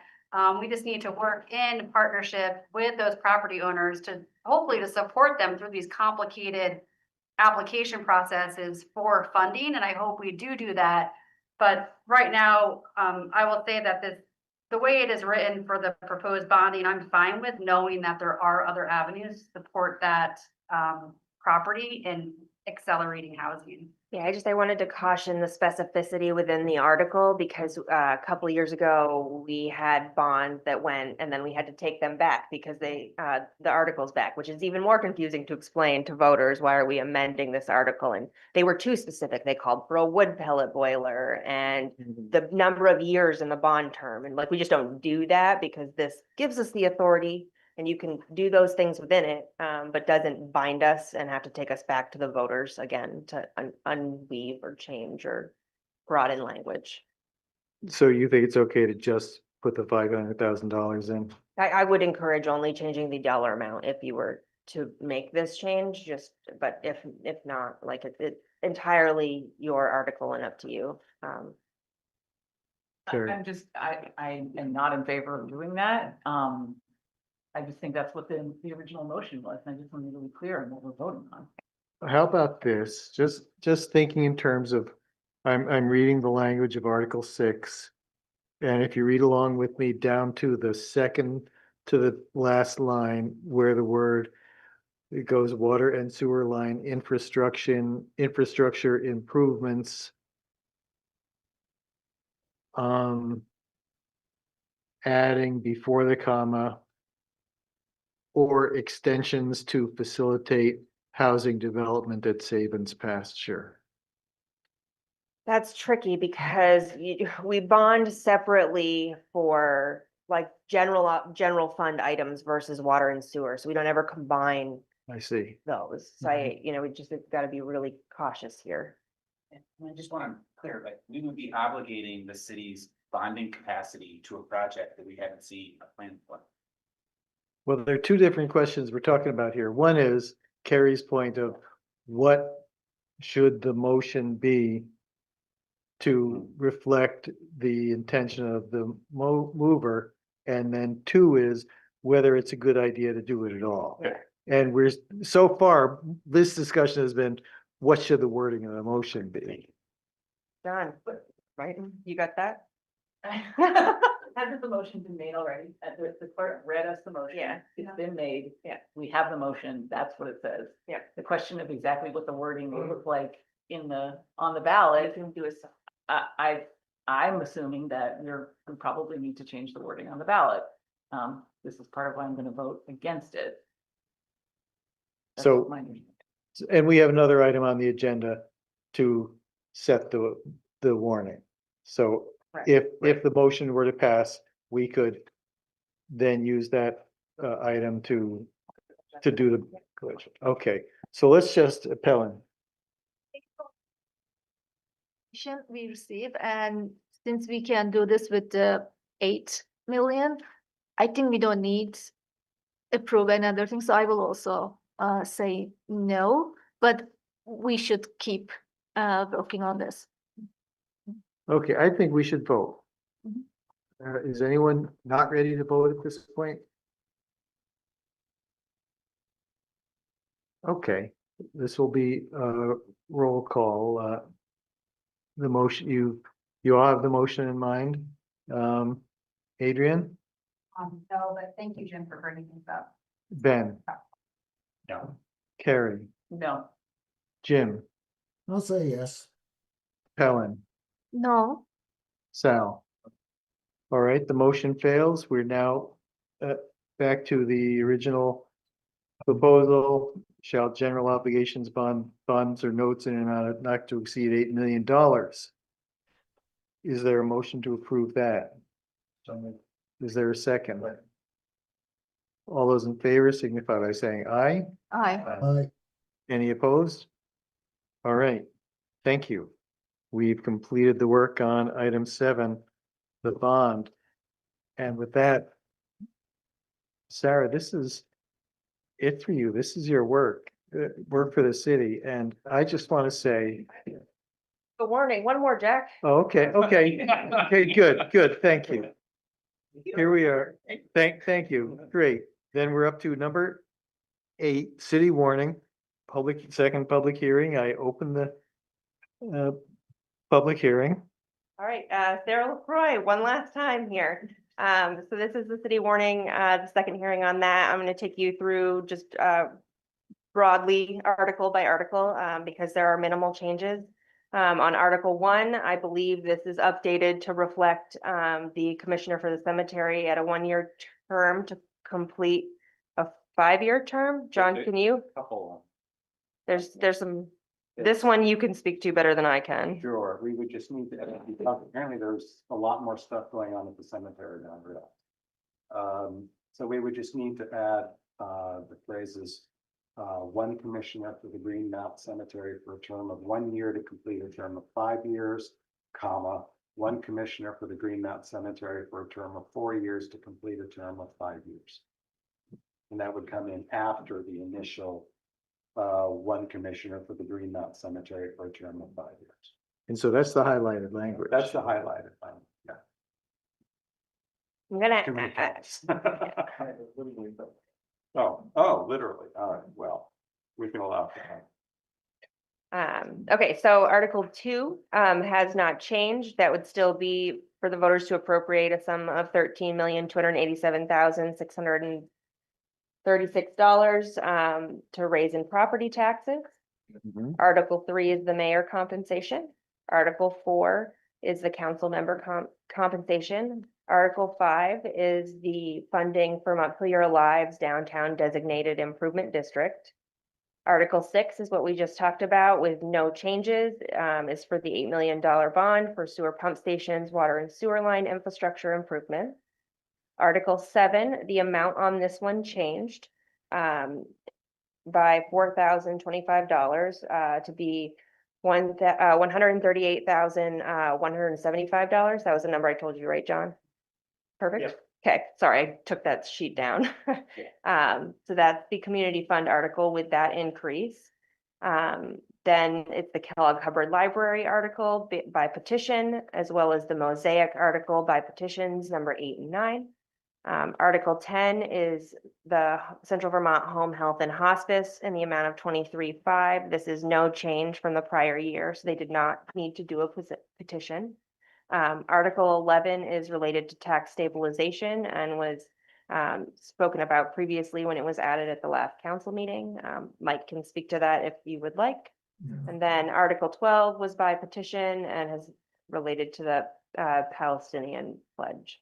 And so with that, that gets you through your warning. And it looks like at this point, the only changes from last time are, as John noted in Article 1, and then the dollar amount of Article 7. Gary. We've got typos there, misspellings. That extra comma? Yeah, Yeah, they're cleaning that up. I know, but okay, but if we find something in there, like in Article 6, the one we were just talking about the bonds, it says the estimate cost, which should be the estimated cost, right? So I don't know if it's.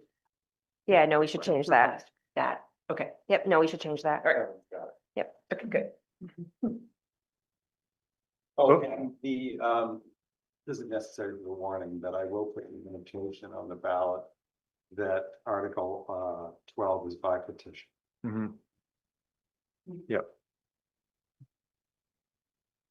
Is there a motion to approve the warning? Is there a second? Second. Any discussion? All those in favor signify by saying aye. Aye. All right. Any opposed? Okay, thank you. Now, Sarah, thank you so much for staying on and bringing us through this, not only bringing us through this arduous process, but also doing such a great job of managing the city's finances through some terrible times and doing 2 or 3 people's jobs at the same time, and making constantly doing your least favorite thing in the world and coming in and making this complicated finance system as straightforward and comprehensible as you can. And it's just been great, and you've done great work throughout, and I will really miss you. Thank you. It's really been an honor to serve the city. I really believe in Montpelier. I'm happy that I'll still just be on Berry Street. So I'll keep an eye on things. And, I've been able to be more candid with you since quitting, which has been fun. And, I have grown so much as a person from all of the things at the city and my ability to get up before you and speak publicly. So I'm proud of the city. I'm proud of where I've come. I'm proud of the staff that I leave behind in this leadership team, and I hope all the best. And, maybe I'll pop by and give my 5 minutes of feedback every now and then. But no, thank you all. Thanks so much. I'm gonna go to bed now. Yeah. Thank you. Item 9, appeal fee schedule. Mike.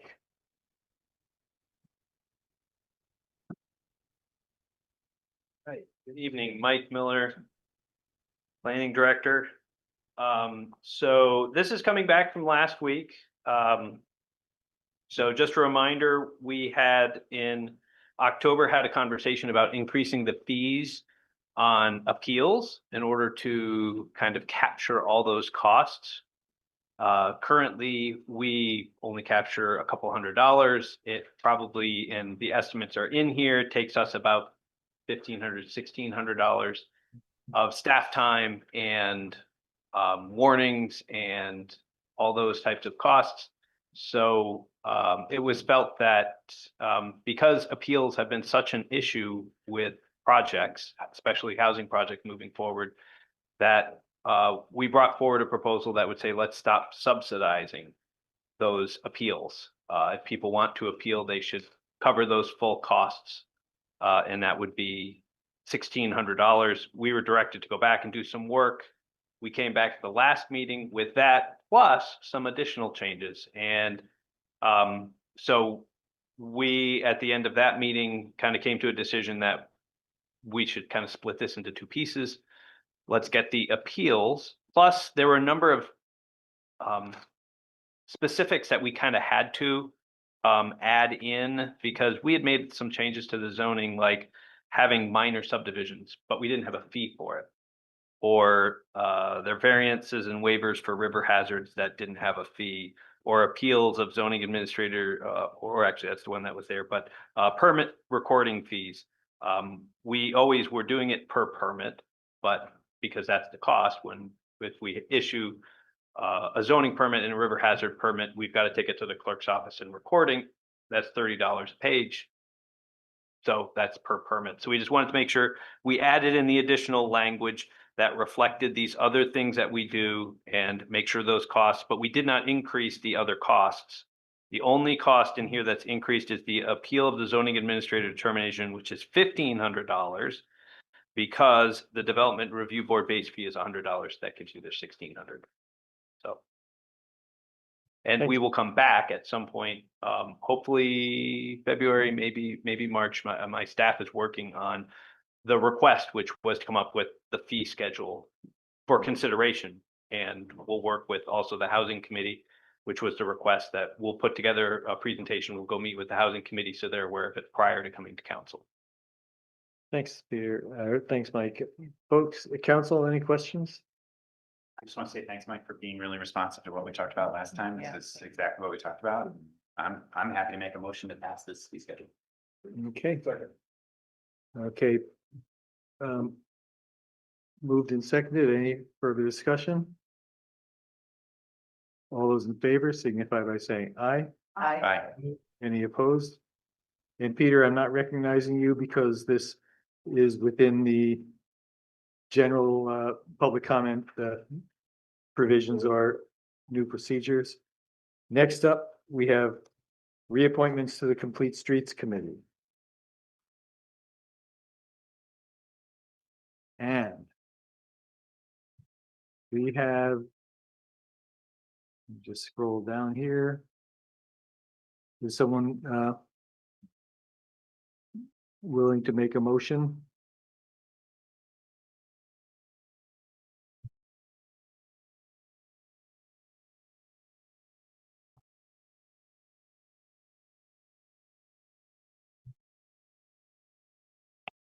I'll move, we reappoint David Ori and Nancy Schultz to the Complete Streets Committee. All right. I'm sorry? Yes. Do you want to say anything? We've already heard from you, but okay. Thank you. All those in favor signify by saying aye. Aye. Any opposed? Thank you for agreeing to serve. Thank you. Next up, East State Street. Kurt, I assume it's you, Kurt? Yep.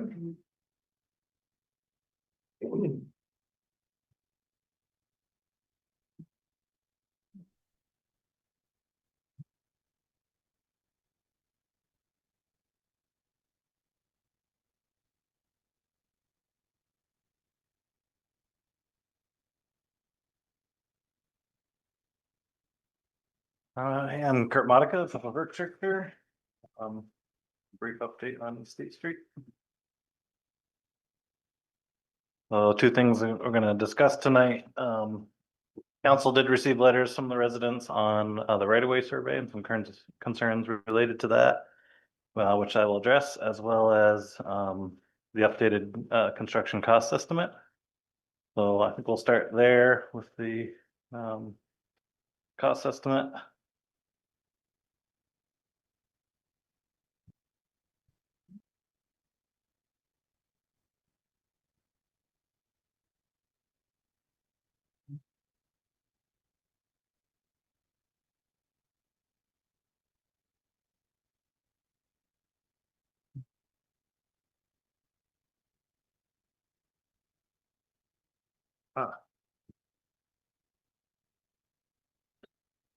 Okay, so the last time we spoke about East State Street, we're at 30% design.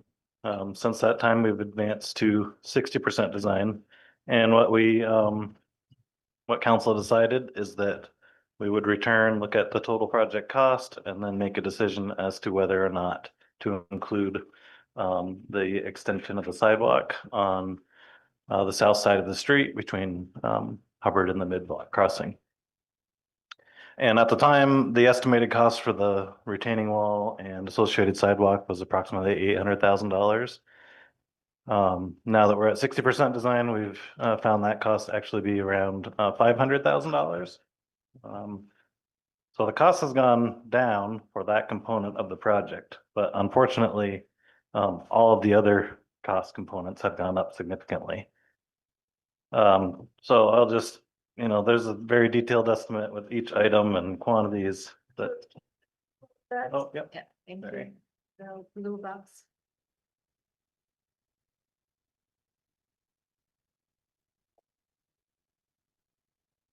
Thank you.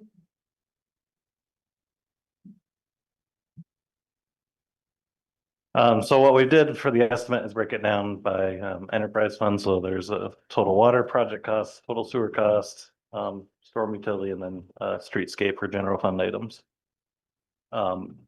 But to summarize, like I said, the estimated cost for this closing the sidewalk gap is $575,000. That includes the wall and as well as the sidewalk and associated handrails. And with that, the total project cost for both phase 1 and phase 2 of East State Street, so which we've already completed phase 1, would be $8.2 million. our total available funding, including USDA grant and the approved bond, is 8.325 million. So that leaves a very small contingency at this point at 60%. John. So what DPW is recommending is that we do not include the wall and the sidewalk within the project scope. What I have not looked at is the letter that the Complete Streets brought up, and that was included in the packet. They're proposing to remove the parking and then to add the bike lane and the sidewalk, which would have a marginal cost increase just related to the concrete sidewalk addition, but we would not need necessarily the retaining wall. My understanding from the last meeting is that council did not want to advance a bike lane, but if that's something you want us to reconsider, now would be the time to make a motion on that. Otherwise, our recommendation is to remove the wall and the retaining wall from the scope of the project. You mean the retaining wall on the sidewalk? Correct. Right. And does this need to be done tonight, or I'm not saying that I want to drag it out anymore? What need to be on tonight? Does this need to be approved tonight, or just, this is one of those things where the sooner we approve it, the better? I think because of the potential right-of-way implications, it would be helpful for staff to know at this point whether or not we're going to add the wall and the sidewalk addition. Okay. Folks? Sal, go ahead. I'm sorry, could you just review what the cost would be to build the Complete Streets recommendation?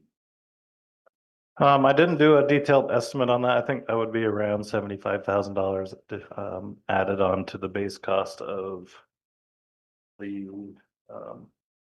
7.9. So 7.975 or 7.980 roughly. And that's just curb and sidewalk, basically from Hubbard Street to the mid-block crossing would be that cost.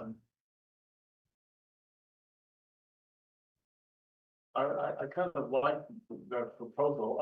I worry about speed control because it's now sort of a wide open thoroughfare, whereas parking tends to slow people down. I mean, along with all the potholes.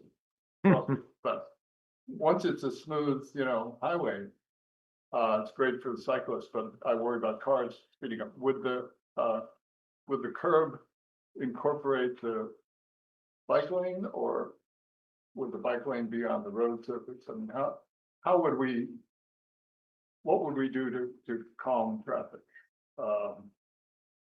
if parking is removed? So standard bike lane is, just painted on the outside edge of the curb line. There are alternatives for traffic calming. You can put extended bulb outs, they call them, where the crosswalks extend out into the roadway. You can narrow lanes, which we are proposing on this. That helps slow traffic. So the painted lanes are narrower, and that tends to provide some traffic calming. We haven't designed this because really, dug into it because at this point it wasn't on the table, but we certainly would as the next phase of design. If that's what council wants to do. Go ahead. So I just want to be clear about this. So how many, I'm pro bike lane. That's my background. Anywhere you can put in a bike lane, that's where you can put in a bike lane. How many parking spots would it eliminate? There's parking almost the entire length of the street on one side. Like, is it all the way up to College? Yeah. There are a few, restrictions around the crosswalks, but for the most part, I don't have a count handy, but it would be the length of the street almost. So a lot of parking, but we haven't looked at the implications of that so much at this point. I don't necessarily need maybe a decision from council if we're going to add the bike lane and remove all the parking. But what I do need is a decision on the retaining wall and that sidewalk as a standalone with retaining the parking. Ben. Yeah, I'm really interested in the Complete Streets proposal alternative and just sorry, but just running out that scenario so we know how much it costs and what it would look like and the implications for parking. In terms of the wall, that doesn't seem viable to me. Yeah. Right? So if that's kind of what you really need, I'm prepared to like give you that tonight, like, but I would really love to see, you know, some thought put into this complete street proposals and understand better the implications. And I also, maybe you already have this expertise on staff, but I wonder about like consulting with locomotion or, you know, those kinds of folks. Richard Moore, right in town, works for locomotion, lives around the corner, you know, would love to think about, I worry too about, and we've heard that from people that actually the parking does slow folks down and, you know, are there alternative solutions to the sidewalks, all these kinds of things. I would love to just hear more about that, about how do we slow it down? I mean, really, for me, it's about safety. And that's what I would really love to, anyway, I love the complete streets thing. I'd love to see more design on that. I'm okay saying I can't move forward. Carrie? Are the wall and the sidewalk connected? Are they, I mean, is the sidewalk dependent on the work that's done on the wall? It is if you're gonna retain parking. Okay. So the new proposal sort of on the table from Complete Streets was to remove all the parking to accommodate a bike lane Alright. and fill the sidewalk gap. Yeah, so I'm very pro sidewalk. I don't have any strong feelings about bike lanes, but I'm very, I do think it's a problem that you have to cross the street in the middle there, and ideally, we would not have that. So if there is a way to get the sidewalk going the whole way, I feel like it would be worth sacrificing some parking for. And I also would love to see more about that, yeah. But I think we could say tonight, no wall, if that works within the planning. Yes. Yep, that will work. And so the council would want sort of another presentation on, I guess a little bit of direction on what you want us to look at would be helpful as far as a bike lane for the entire length or just the sidewalk gap or both for the entire length. Because, you know, I think there'll be a lot of properties that are impacted from the loss of parking. You know, we'd want to probably retain the parking down by the post office for handicap accessibility. So there, you know, I don't need like, I guess some general direction on, are we interested in pursuing the bike lane for the entire length, or are we looking at just a like kind of a downtown portion, maybe up to Cedar Street? You know, you may not like this answer, but I would actually encourage you to use your professional expertise and perhaps, you know, confer with Complete Streets to like try and find the compromise, right? Try and find that balance of like, you know, yeah, we want parking down by the post office. Just, I think you know more about it than we do, right? About trying to like strike that balance. I think what we're saying is that like the sidewalk's important, safety's important, a bike lane is important, but like that understanding that those things need to be balanced. And I think we need to kind of see a proposal that frankly the community can respond, the people in that area can respond to too, right? So that's a long way of saying like, I trust you to come back to us with a proposal. Jim? Yeah, I would like him to talk with the people up higher about the loss of parking, because this may make it hard for them to have people come and, I don't know, they may have a small driveway, and if they have people who stop by sometimes, are they going to be able to park anywhere near? So, I mean, I think that you should talk to the residents at least about what the loss of parking would mean to them. So that should be part of the discussion that I'm fine though with taking out the retaining wall and that stuff. Carrie and then Adrian? Yeah, I'm just remembering that we had spent a lot of time talking about a bike lane. And we took a vote and we decided that we did not want to include a bike lane. And I want to honor that decision that the council has made in the past and not, you know, suddenly change our minds right now. So I don't really want to put a bike path in. If there's a way to keep the sidewalk without doing the wall, and it means a loss of parking, I'm assuming that doesn't mean the loss of parking all the way down the street. Correct. It'll be a smaller amount. So I'm interested in hearing about how many of those parking spaces would be lost. And yes, I think we need to give the folks who live there an opportunity to weigh in. So we shouldn't be voting tonight. It doesn't sound like we're talking about voting tonight. Adrian? for me, it'd be very helpful to have some visuals. That's, I don't, I have a very hard time like understanding what you're saying, just because I can't see the road and like visualize what this would look like. So I don't know if there's like renderings or some like drawings that, I think you showed us some before, like a while ago. I would have been nice to have seen those again. Oh, okay, see, okay, Yeah, yeah, I didn't prepare to present on the bike lane Yeah. option tonight Okay. because it was voted on, and again, I Yeah. didn't No, that's know that it was a interest. Hmm. Now that I know that it is, certainly can prepare some visuals. It's not a problem. like I can't remember. So folks, this is just one of those crazy making things where we go through a topic and we think we have a decision and we don't. And so, Well, I think the situation has changed. I mean, there's a lot happening now at Greenway, and there's always been a lot of traffic on East State Street, but I think it's a major thoroughfare. We're only gonna do this one time for the next 20 years or so. So I think we ought to, include, at least, go through the exercise of including the bike lane, see if it fits, how far down it fits, and what the consequences of eliminating the parking that we need to eliminate to make it work. so Kurt, looks like maybe you're coming back. Is Kendrick do it again? Vote on the idea. Is it helpful for us to vote tonight, or do you have the direction that you need in terms of what to do? Oh, no, I'm okay with, where we're at as far as moving the wall. I mean, I think that has been unanimous. Mhm. We don't necessarily need a vote on it. Does sound like there's consensus on exploring the option of a bike lane. Not consensus. Consensus means everybody agrees. Okay, I there's a know. majority interest in exploring the bike lane, I think. Maybe that would be helpful. Vote on Yeah, to get. it. You already voted. Yeah, we already voted. I don't know if I voted. I'm like, I'm sure I did. Well, there you go. That's the, Damn, I might, but whatever.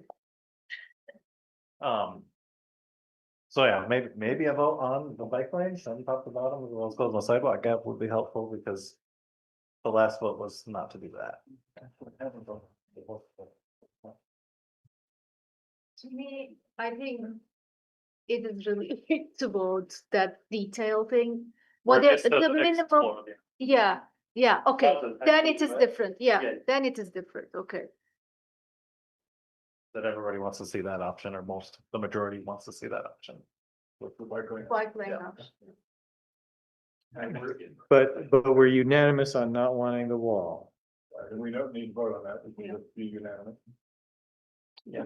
I don't see that coming back and going the other way at this point. Well, we really can't afford that option, so. Right.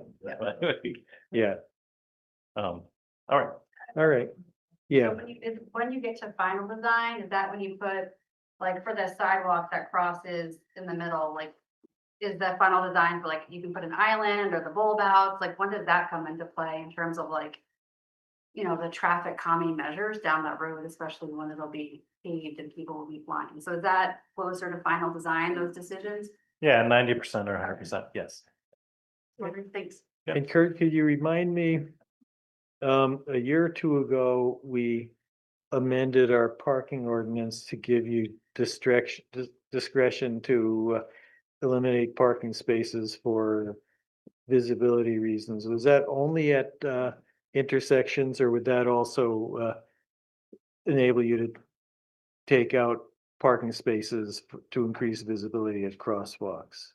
Right, it was for crosswalks and intersections. Okay. Okay, moving along to the next item, I guess, which is project prioritization. Oh, there's one more piece of East State. Oh, Street, okay, sorry I about that, wanted to Kurt. discuss. the council got a letter, from one of the property owners on East State Street about the right-of-way survey. And we have met with our surveyor as well as, a city attorney. And the process was not, followed accurately, or correctly by statute. So what you have to do is send by certified letter notice prior to starting the survey. And that component was not done. It's, a miscommunication between the surveyor and, public works staff about who was responsible for that piece, and it didn't happen. So really the only way to remedy that is to start the right-of-way survey work over again. So we have begun drafting certified letters that will go out to all the property owners. But it doesn't change the work, and honestly, I don't see it changing the outcome of where the right-of-way lands, but it will give the property owners the opportunity to present, any evidence they have or disagreements or concerns they have, with the right-of-way survey, and it will follow the process per statute. So we've begun correcting that process, and we will complete it, and we're gonna ensure that everything is done in accordance with statute. Great. And, as far as, the concerns from property owners, that's a pretty big project to adjust right-of-way limits at each property. I'm hoping that we can work with the property owners separate from the timeline of designing this project to adjust those, because we're not using all of the right-of-way that the city has as part of this project. But as you'll see in the next presentation, we have a lot of work on our plate in Public Works, and to take on a full right-of-way adjustment for each property along East State and advance East State to a point where we can get to bidding, hopefully this spring, it's just not feasible. So I don't know what that means as far as, legal challenges to the right-of-way survey or trying to stop the project, but that's just not something that we're fully able to take on at this point, just to be honest with council and where we're at with the workload. But I will say that, I'm open to adjustments. We don't need right away up to people's foundations. So I'm hoping that we can work with them, and certainly we'll have meetings. One Rome resident has asked for a meeting in the spring, which, of course we'll accommodate that and, make adjustments as time allows with council approval. Council will have to approve all of those adjustments as well. So that's where we're at with the right of way. And then, so we are going to send out certified letters, and part of those letters that will say that the survey that's been filed with the clerk's office is draft, and it will be amended following the process of resurvey of the right of way. And that we're going to give, we're thinking 30 days for them to provide comment to staff with concerns with the right of way. Great. Thanks. Next up, item 12, project prioritization.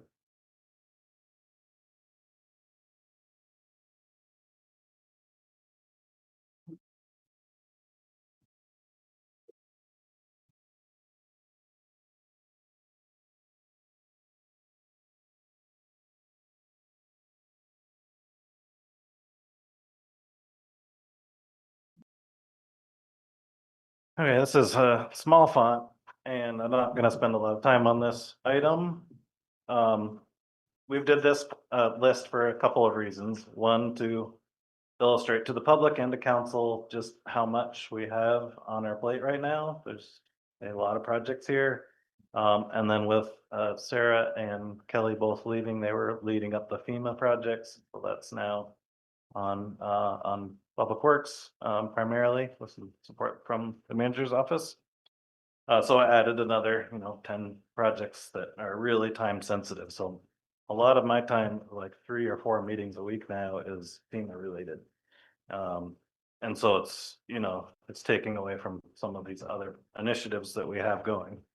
And I'm happy to talk about any project specifically, but we did try to rank these in priority by category. So there's the first section is mostly public works projects, mostly utility work.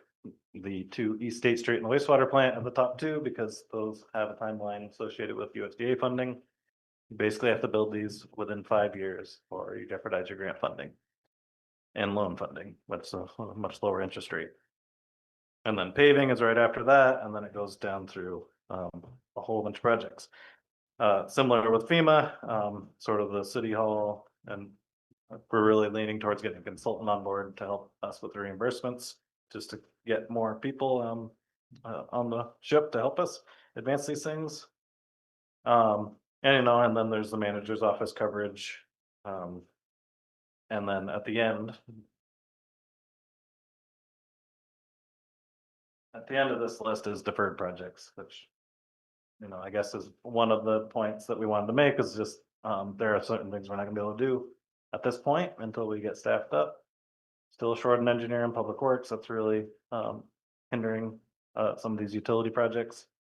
So we're putting a lot of those on hold, including the DPW news, which is a great outlet for the public communication, but we just don't have the capacity anymore. So if there's any questions specifically about any projects, happy to answer those. But we also thought this would be a great tool for the new manager coming in, just to understand exactly what's going on within the city, and there's a lot. So happy to answer any questions on this. Kurt, as a generic question, and we just got through approving the budget, but in terms of the finding an engineer, is part of the issue that the pay we're able to offer is too low? Yeah, that's why we were not able to retain our last engineer. Yeah, honestly, I did put an ad out to UVM to try to get someone graduating college, but we didn't get a whole lot of applicants, and most of them were, not civil engineering. They're mostly mechanical and electrical. Not a good fit. So but to be honest, I haven't had a lot of time to spend on the recruiting process, and neither has HR, covering other roles within the city. I tried to recruit my niece to move up here, but it's a lot warmer in Virginia than it is here. Folks, any other questions? I guess I just say I had a similar question, but I just want to is there anything we can do to help increase the capacity to bring that staff on board? So this is something I've raised with the manager's office before about the salary scales for engineering. It's just it's a very competitive market right now. I do think we need to look at a pay scale adjustment for engineers, and the problem is that bumps up against department head levels. And so there's sort of this cascading effect of how do you pay an entry level engineer more than someone that's running a department, and I can't get engineers for $75,000 or $80,000 anymore. So it's a real challenge. And if you hire it out, you're paying $200 an hour, $400,000 a year for consultant work. So it's a tough situation to be in, and the only solution I can think of is to get the salary scales within the personnel plan separate from all the union contracts. And maybe that's something we can look at when the new manager's there and put a proposal in potentially for next budget.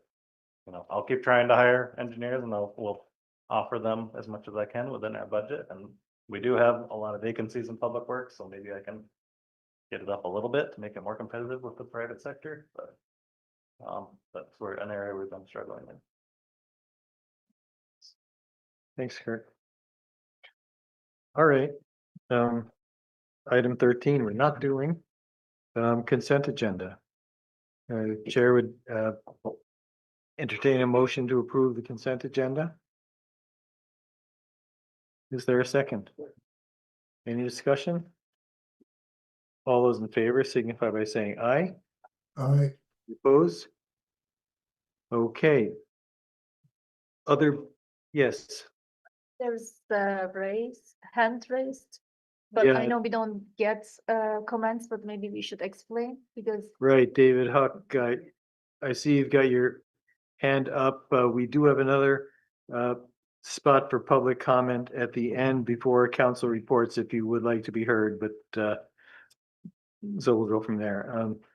Other business, I asked Chief Nordenson to provide us with a report on the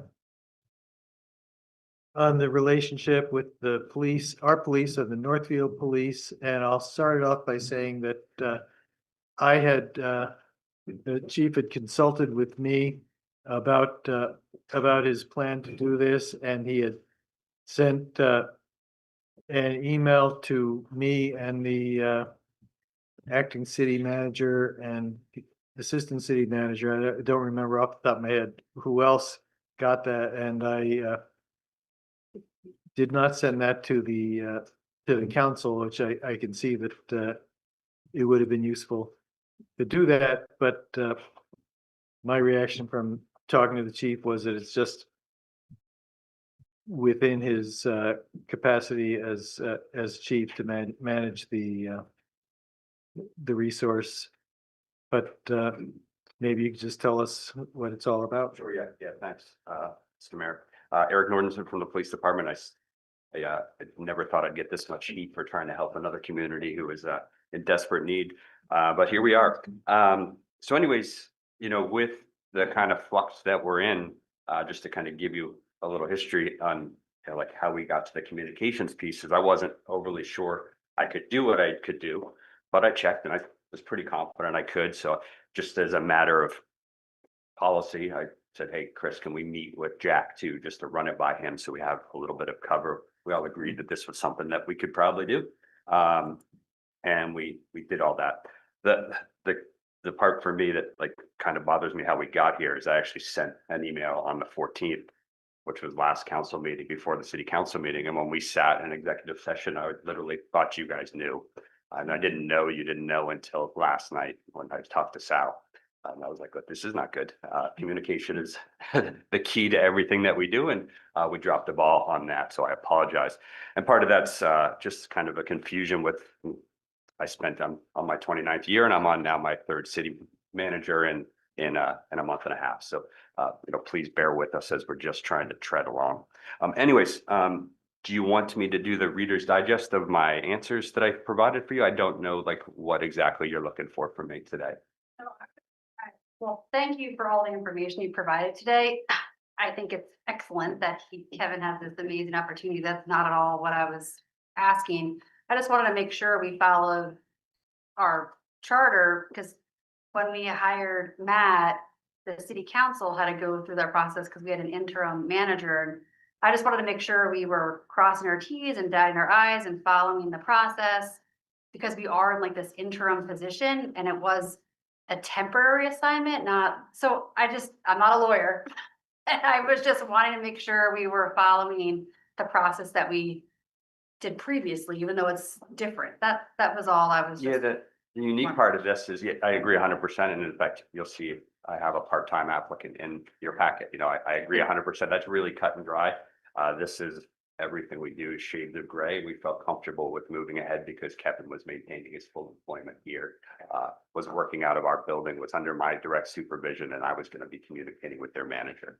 So basically it was really simple. And, to the benefit of the city, Kevin gets an incredible experience, which you don't get very often. My feeling is he's going to love it and want to stay there, which is great. Like as a chief, I want my people to be chief someplace. You want me to finish your deal? Oh, no, I was just, because Jack says go, that's what I always I'm like, raise my hand like before, yeah. And then to Northfield's credit, they're paying his full rate. So, we're going to bring in, over the, 8 weeks, 4 months, probably $40,000 to $50,000, which I can, certainly use for equipment because, I basically don't have enough for what I need. And I know everybody else has needs. So let's figure out a creative way to do this. Some other creative ways is now working with other communities to provide coverage. And, we've tied a rate to the state police contract rate, which is a good rate. So we're going to bring in a little bit of revenue, and this part-time officer would actually not get overtime, would make us more money. So there's just some opportunities to be creative. People want to go work in that community. They just needed some structure. So you know, a pretty decent opportunity. I've been very, very like blunt with them that they need to have something figured out by May 1st, because once the summer hits, I can't afford to lose Kevin, you know. I'm a little banged up still, so I have some capacity to take on a lot of things that I probably shouldn't do. You know, some people thought I was crazy for doing it, and that's kind of what makes it fun to me. At some point, like, we have to really talk about regionalization and pulling resources, and someone has to take the lead, and everybody's kind of afraid of that leap. I'm old now, it doesn't bother me. I'm happy to take the leap and give it a try, and if I screw up and fail, that's totally fine, but I think we're onto something good down there. So, yeah. As I understand it, part of your thinking really is that towns and police departments help support each other, and this is a benefit to give them some backup at a time they really need it. Sure, yeah, 100%. And then, you know, the conversation needs to be had, you know, does Northfield need a police chief? Or could they, you know, piggyback with us in Berlin? But, you know, like, can we do these things, right? These conversations have to happen, right? You know, something I learned, you know, Berlin's building a DPW garage, right? They need to build a new DPW garage. The state is building a new DPW garage a half a mile down the road, and then Berry City is building a new DPW garage on Morrison Road, all within 6 miles. Like, why don't we talk to each other and try and build it? And nothing I can control, but like, these are the conversations you learn the things you learn during these conversations. So not just the IT at the school, the amount of eye-opening things I've learned just by talking to people has been kind of fun. Pelin? Yeah, I am okay with the details and the intention and the goal of this. But at the same time, even we receive press releases, right?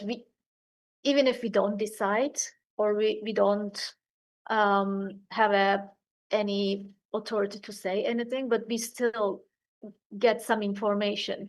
So I remember we were talking about like transparency and like our community members deserve. So what could we do to make this right in the public eyes? So this is the communication piece. Okay. I followed the process that I follow with the city manager every step of the way. Okay. As soon as I did, I was asked to write a memo, and I included a copy of the contract for you all to look at.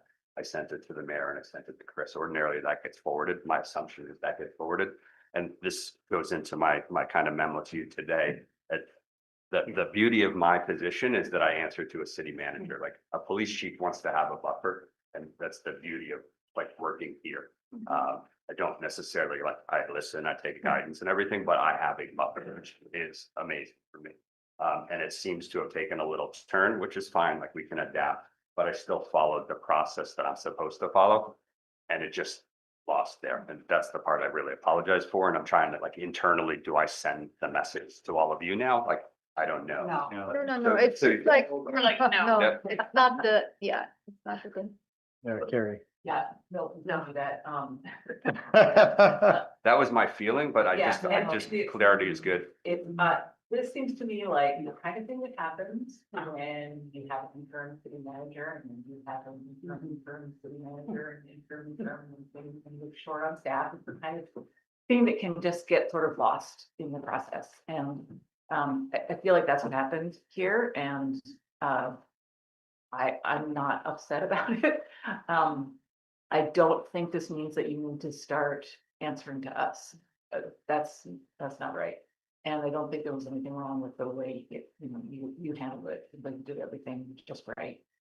And what we learned from this is that, sometimes these things get lost, and that's just part of why we hired a communications director once upon a time, and wasn't been able to do that job for a very long time now. So I really appreciate you providing all this explanation and providing all this information. And it does sound like a great move in terms of communities being able to help each other out. And if there's some regionalization in the future, thank you. You should have heard my language when I got the message from Sal that wasn't shared. I was not happy. I was like, oh boy, this is not good.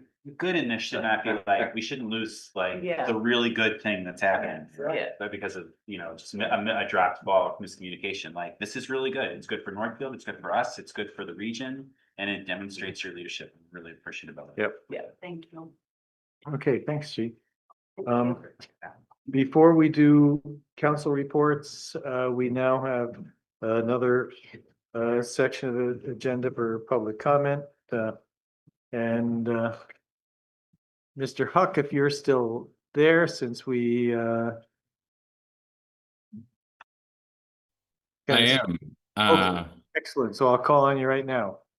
I'm impressed that all of you show up for this job. Thank you. I wouldn't do this every week until 11 o'clock at night. I just wanted to build off of the comment that Chief Nordenson made about talking to each other. Can I jump in? Sir, Yep. Can I just ask you to introduce yourself so that I'm David Huck. I live in Montpelier. I don't know if there's anything else. That's good. Yep. Okay. So I think I know the name of the counselor sitting next to Adrian Gill. Is that Carrie? Okay, and I'm happy to take my response to this offline, but I am curious why you are strenuously pro sidewalk, and forgive me if I'm mischaracterizing this, but anti-bike lane. To me, they're kind of one and the same. Or you might even say that I'm anti-sidewalk and pro-bike lane. But maybe this is also a topic for another day. I will follow up with you separately to have an actual conversation about this, but I was thinking almost exactly what you were saying, is that I would like to clarify that I am not anti-bike lane. I like bike lane. But I can talk with you more and Okay, great. what that was coming from, but. And then my other question was, it sounds like there's one property owner that doesn't like the way the survey was done. I'm wondering if we know who that is and if city staff has knocked on their door and asked them what they're afraid of. There's more than one property owner that has concerns about the survey, and there have been discussions between city staff and those property owners. And they're still afraid. Well, they're still thinking it's not done right, and so they want to. Oh, okay. And is there a way for me to find out who they are? I think Kurt explained some step was missing, so we have to redo it. So they were not only uncomfortable, they were also right. Right, we're gonna redo it. Yeah. Oh, okay. But is there any way to find out why they're so angry, I guess, or why they're so concerned? Well, Kurt, do you have something to add to that? We don't have to, but. Yeah, it's about the property value. So because the right of way extends so much onto their yard, they feel like they're losing land, and then their property value will be reduced. Okay. Okay. Thank you. I was confused. All right, thanks, David. Yep. Are any other members of the public wish to be heard? Steve? Yeah, I want to speak to this. One, I think you violated open meeting law by taking up this contract issue in unwarranted agenda, not a warranted agenda item. Obviously, there's a lot of people are concerned about it and would have liked an opportunity to be forewarned. And the documents that were shared apparently with council today or yesterday probably should have been made available as part of the packet or as an addendum to the packet. But has legal looked at this? Because this looks like another Chris Lumber screw up, you know? Has legal looked at this, and is there a document that shows what legal authority? I know that cities can do interlocal contract and intermunicipal agreement, but those require city council votes on both sides. Nothing can be done in those arrangements with it by a mayor and a city manager, an acting city manager. So have y'all even asked, is there a legal analysis? What statutory authority are they relying on for Nordenson to say that he's got the authority to do this?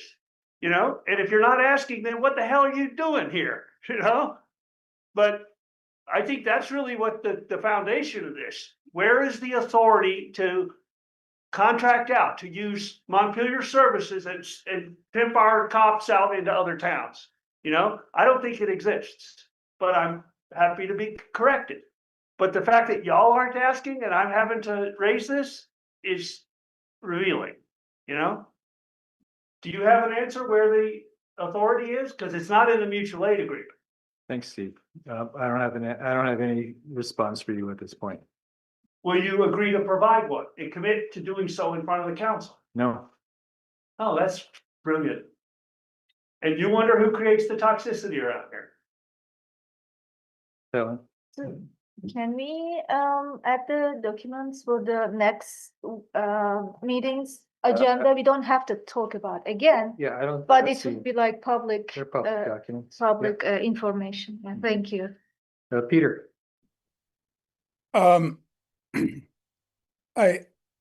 First, let me just say that I don't think anybody blames the chief. He did what he was supposed to do. The ball was dropped elsewhere. And in some ways, I don't blame the acting city manager or the acting assistant city manager, because they're acting. They're not trained in this. They don't have experience. But I think you guys need to think very clearly about what to do in moments of transition. And I will repeat what I've said before. We should have brought in an experienced city manager, retired city manager, way back in July. You should have planned for that in February when you made the decision, or March, whenever it was, February, I think it was, to not renew Bill's contract. We've got to plan these transitions better. All the mistakes that have been made over the last almost a year now are because we haven't had a stable city manager situation. And I think you guys need to cop to it. Jack, your decision not to tell the city council it was just wrong. And you need to cop to that. That was just a bad decision. Thanks, Peter. Any other public comment? Okay, we'll go to council reports. Helen? No reports. Ben? No report. Sal? No. Terry? No. Adrian? So I've been working with Montpelier Live and Alec, in the Parks Department and the Rec Department here in Montpelier to do our second annual Winter Fest. And so what's the intent of that was an economic driver to get folks out into town, spending money, hopefully. And so that is next weekend. And this year we have a couple additional highlights. So we'll do ice sculptures in front of the library, which I think will be fun. We really wanted to do that last year, but we did get a sponsor this year to do ice sculptures, which I think is gonna be really fun. There's live music and movies. We're gonna have Nordic skiing and fat biking at the North Branch Trails. And on Saturday, we're gonna have sledding at Hubbard Park and the Country Club Road. We'll have ice skating at the College Green, and there's a craft night Friday night at Bear Pond Books. There's a puzzle swap at the library. We'll have horse-drawn wagon carriages on Saturday throughout town. Live music. The Princess Bride is going to be at the Savoy Theater on Saturday. We'll have animal tracking walk at the new shelter at Hubbard Park. And Saturday we'll have the snowshoe romp, which is sponsored by Onion River Outdoors. So you can sign up for that. It's at Country Club Road from 5 to 8. So you wear your headlights and it's all lit up. It's really pretty. And then Sunday, our annual event, Ice on Fire, which is always hosted by the Parks Department. So that will be, it's hosted by All Together, and the Parks Department supports that. So that'll be Sunday from 2 to 5 at the Country Club Road. And then from 3 to 6, there is a youth open mic at the Performing Arts Center up at the college. So very fun weekend. I hope everyone comes out. If only there were more events. That's pretty good for Montpelier Winterfest. It's Second annual. It's gonna be amazing. So I think it's gonna be a fun weekend in Montpelier. I hope it's not -30, but It's the weekend after, not this one when it's gonna be -30. It's the following weekend when it's gonna be a bomb, like 20 and beautiful. I have enough more. That's Thanks, anyway. Adrian. This is really awesome. It's great. Jim, do you have a report? You're muted. Jim, I see you're talking, but you're still muted. Sorry about that. Just a Thanks. short one. I got a bunch of emails from the fund people thanking me, which also I want to pass on to the council because the thanks are also to you for getting their increase. That's it. Great. Thank you. Mayor's report. This is not exclusively a Montpelier thing, but we're seeing some bad stuff going on across the country, and what we're seeing in Minneapolis especially. I just want to say I support Jacob Fry, the mayor of Minneapolis, and the way he's standing up to ICE for terrorizing the people in his community.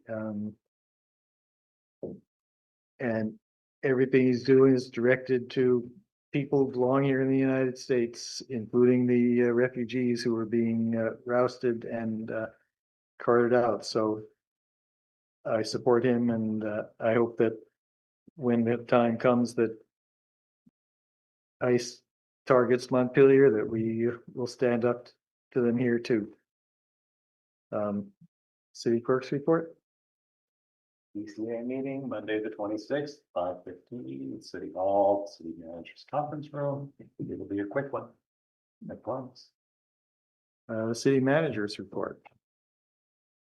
So council's aware, I want to share with public watching, Derek's team made a swiftwater rescue last week in the Linsky River. A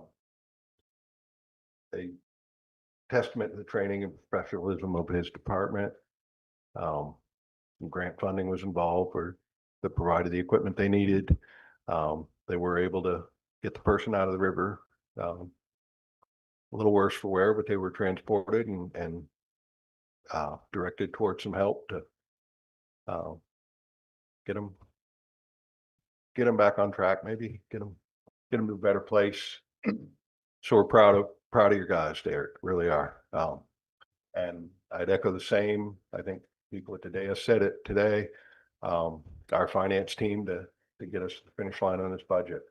Great work. It's great work. We really do have, and I do believe in this team. We've got great people working for the city.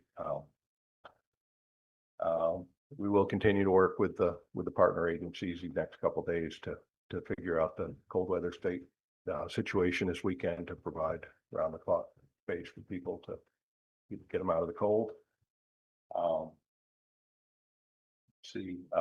And Dave Bellini's comment, I think it was Dave, maybe it was someone else, about the ice at the car wash. Our public works salt crews and on-call people are well aware that that's a problem there, and they do give it extra attention. I'm sure they don't keep up with the ice as quickly as it builds up, but they're doing what they can.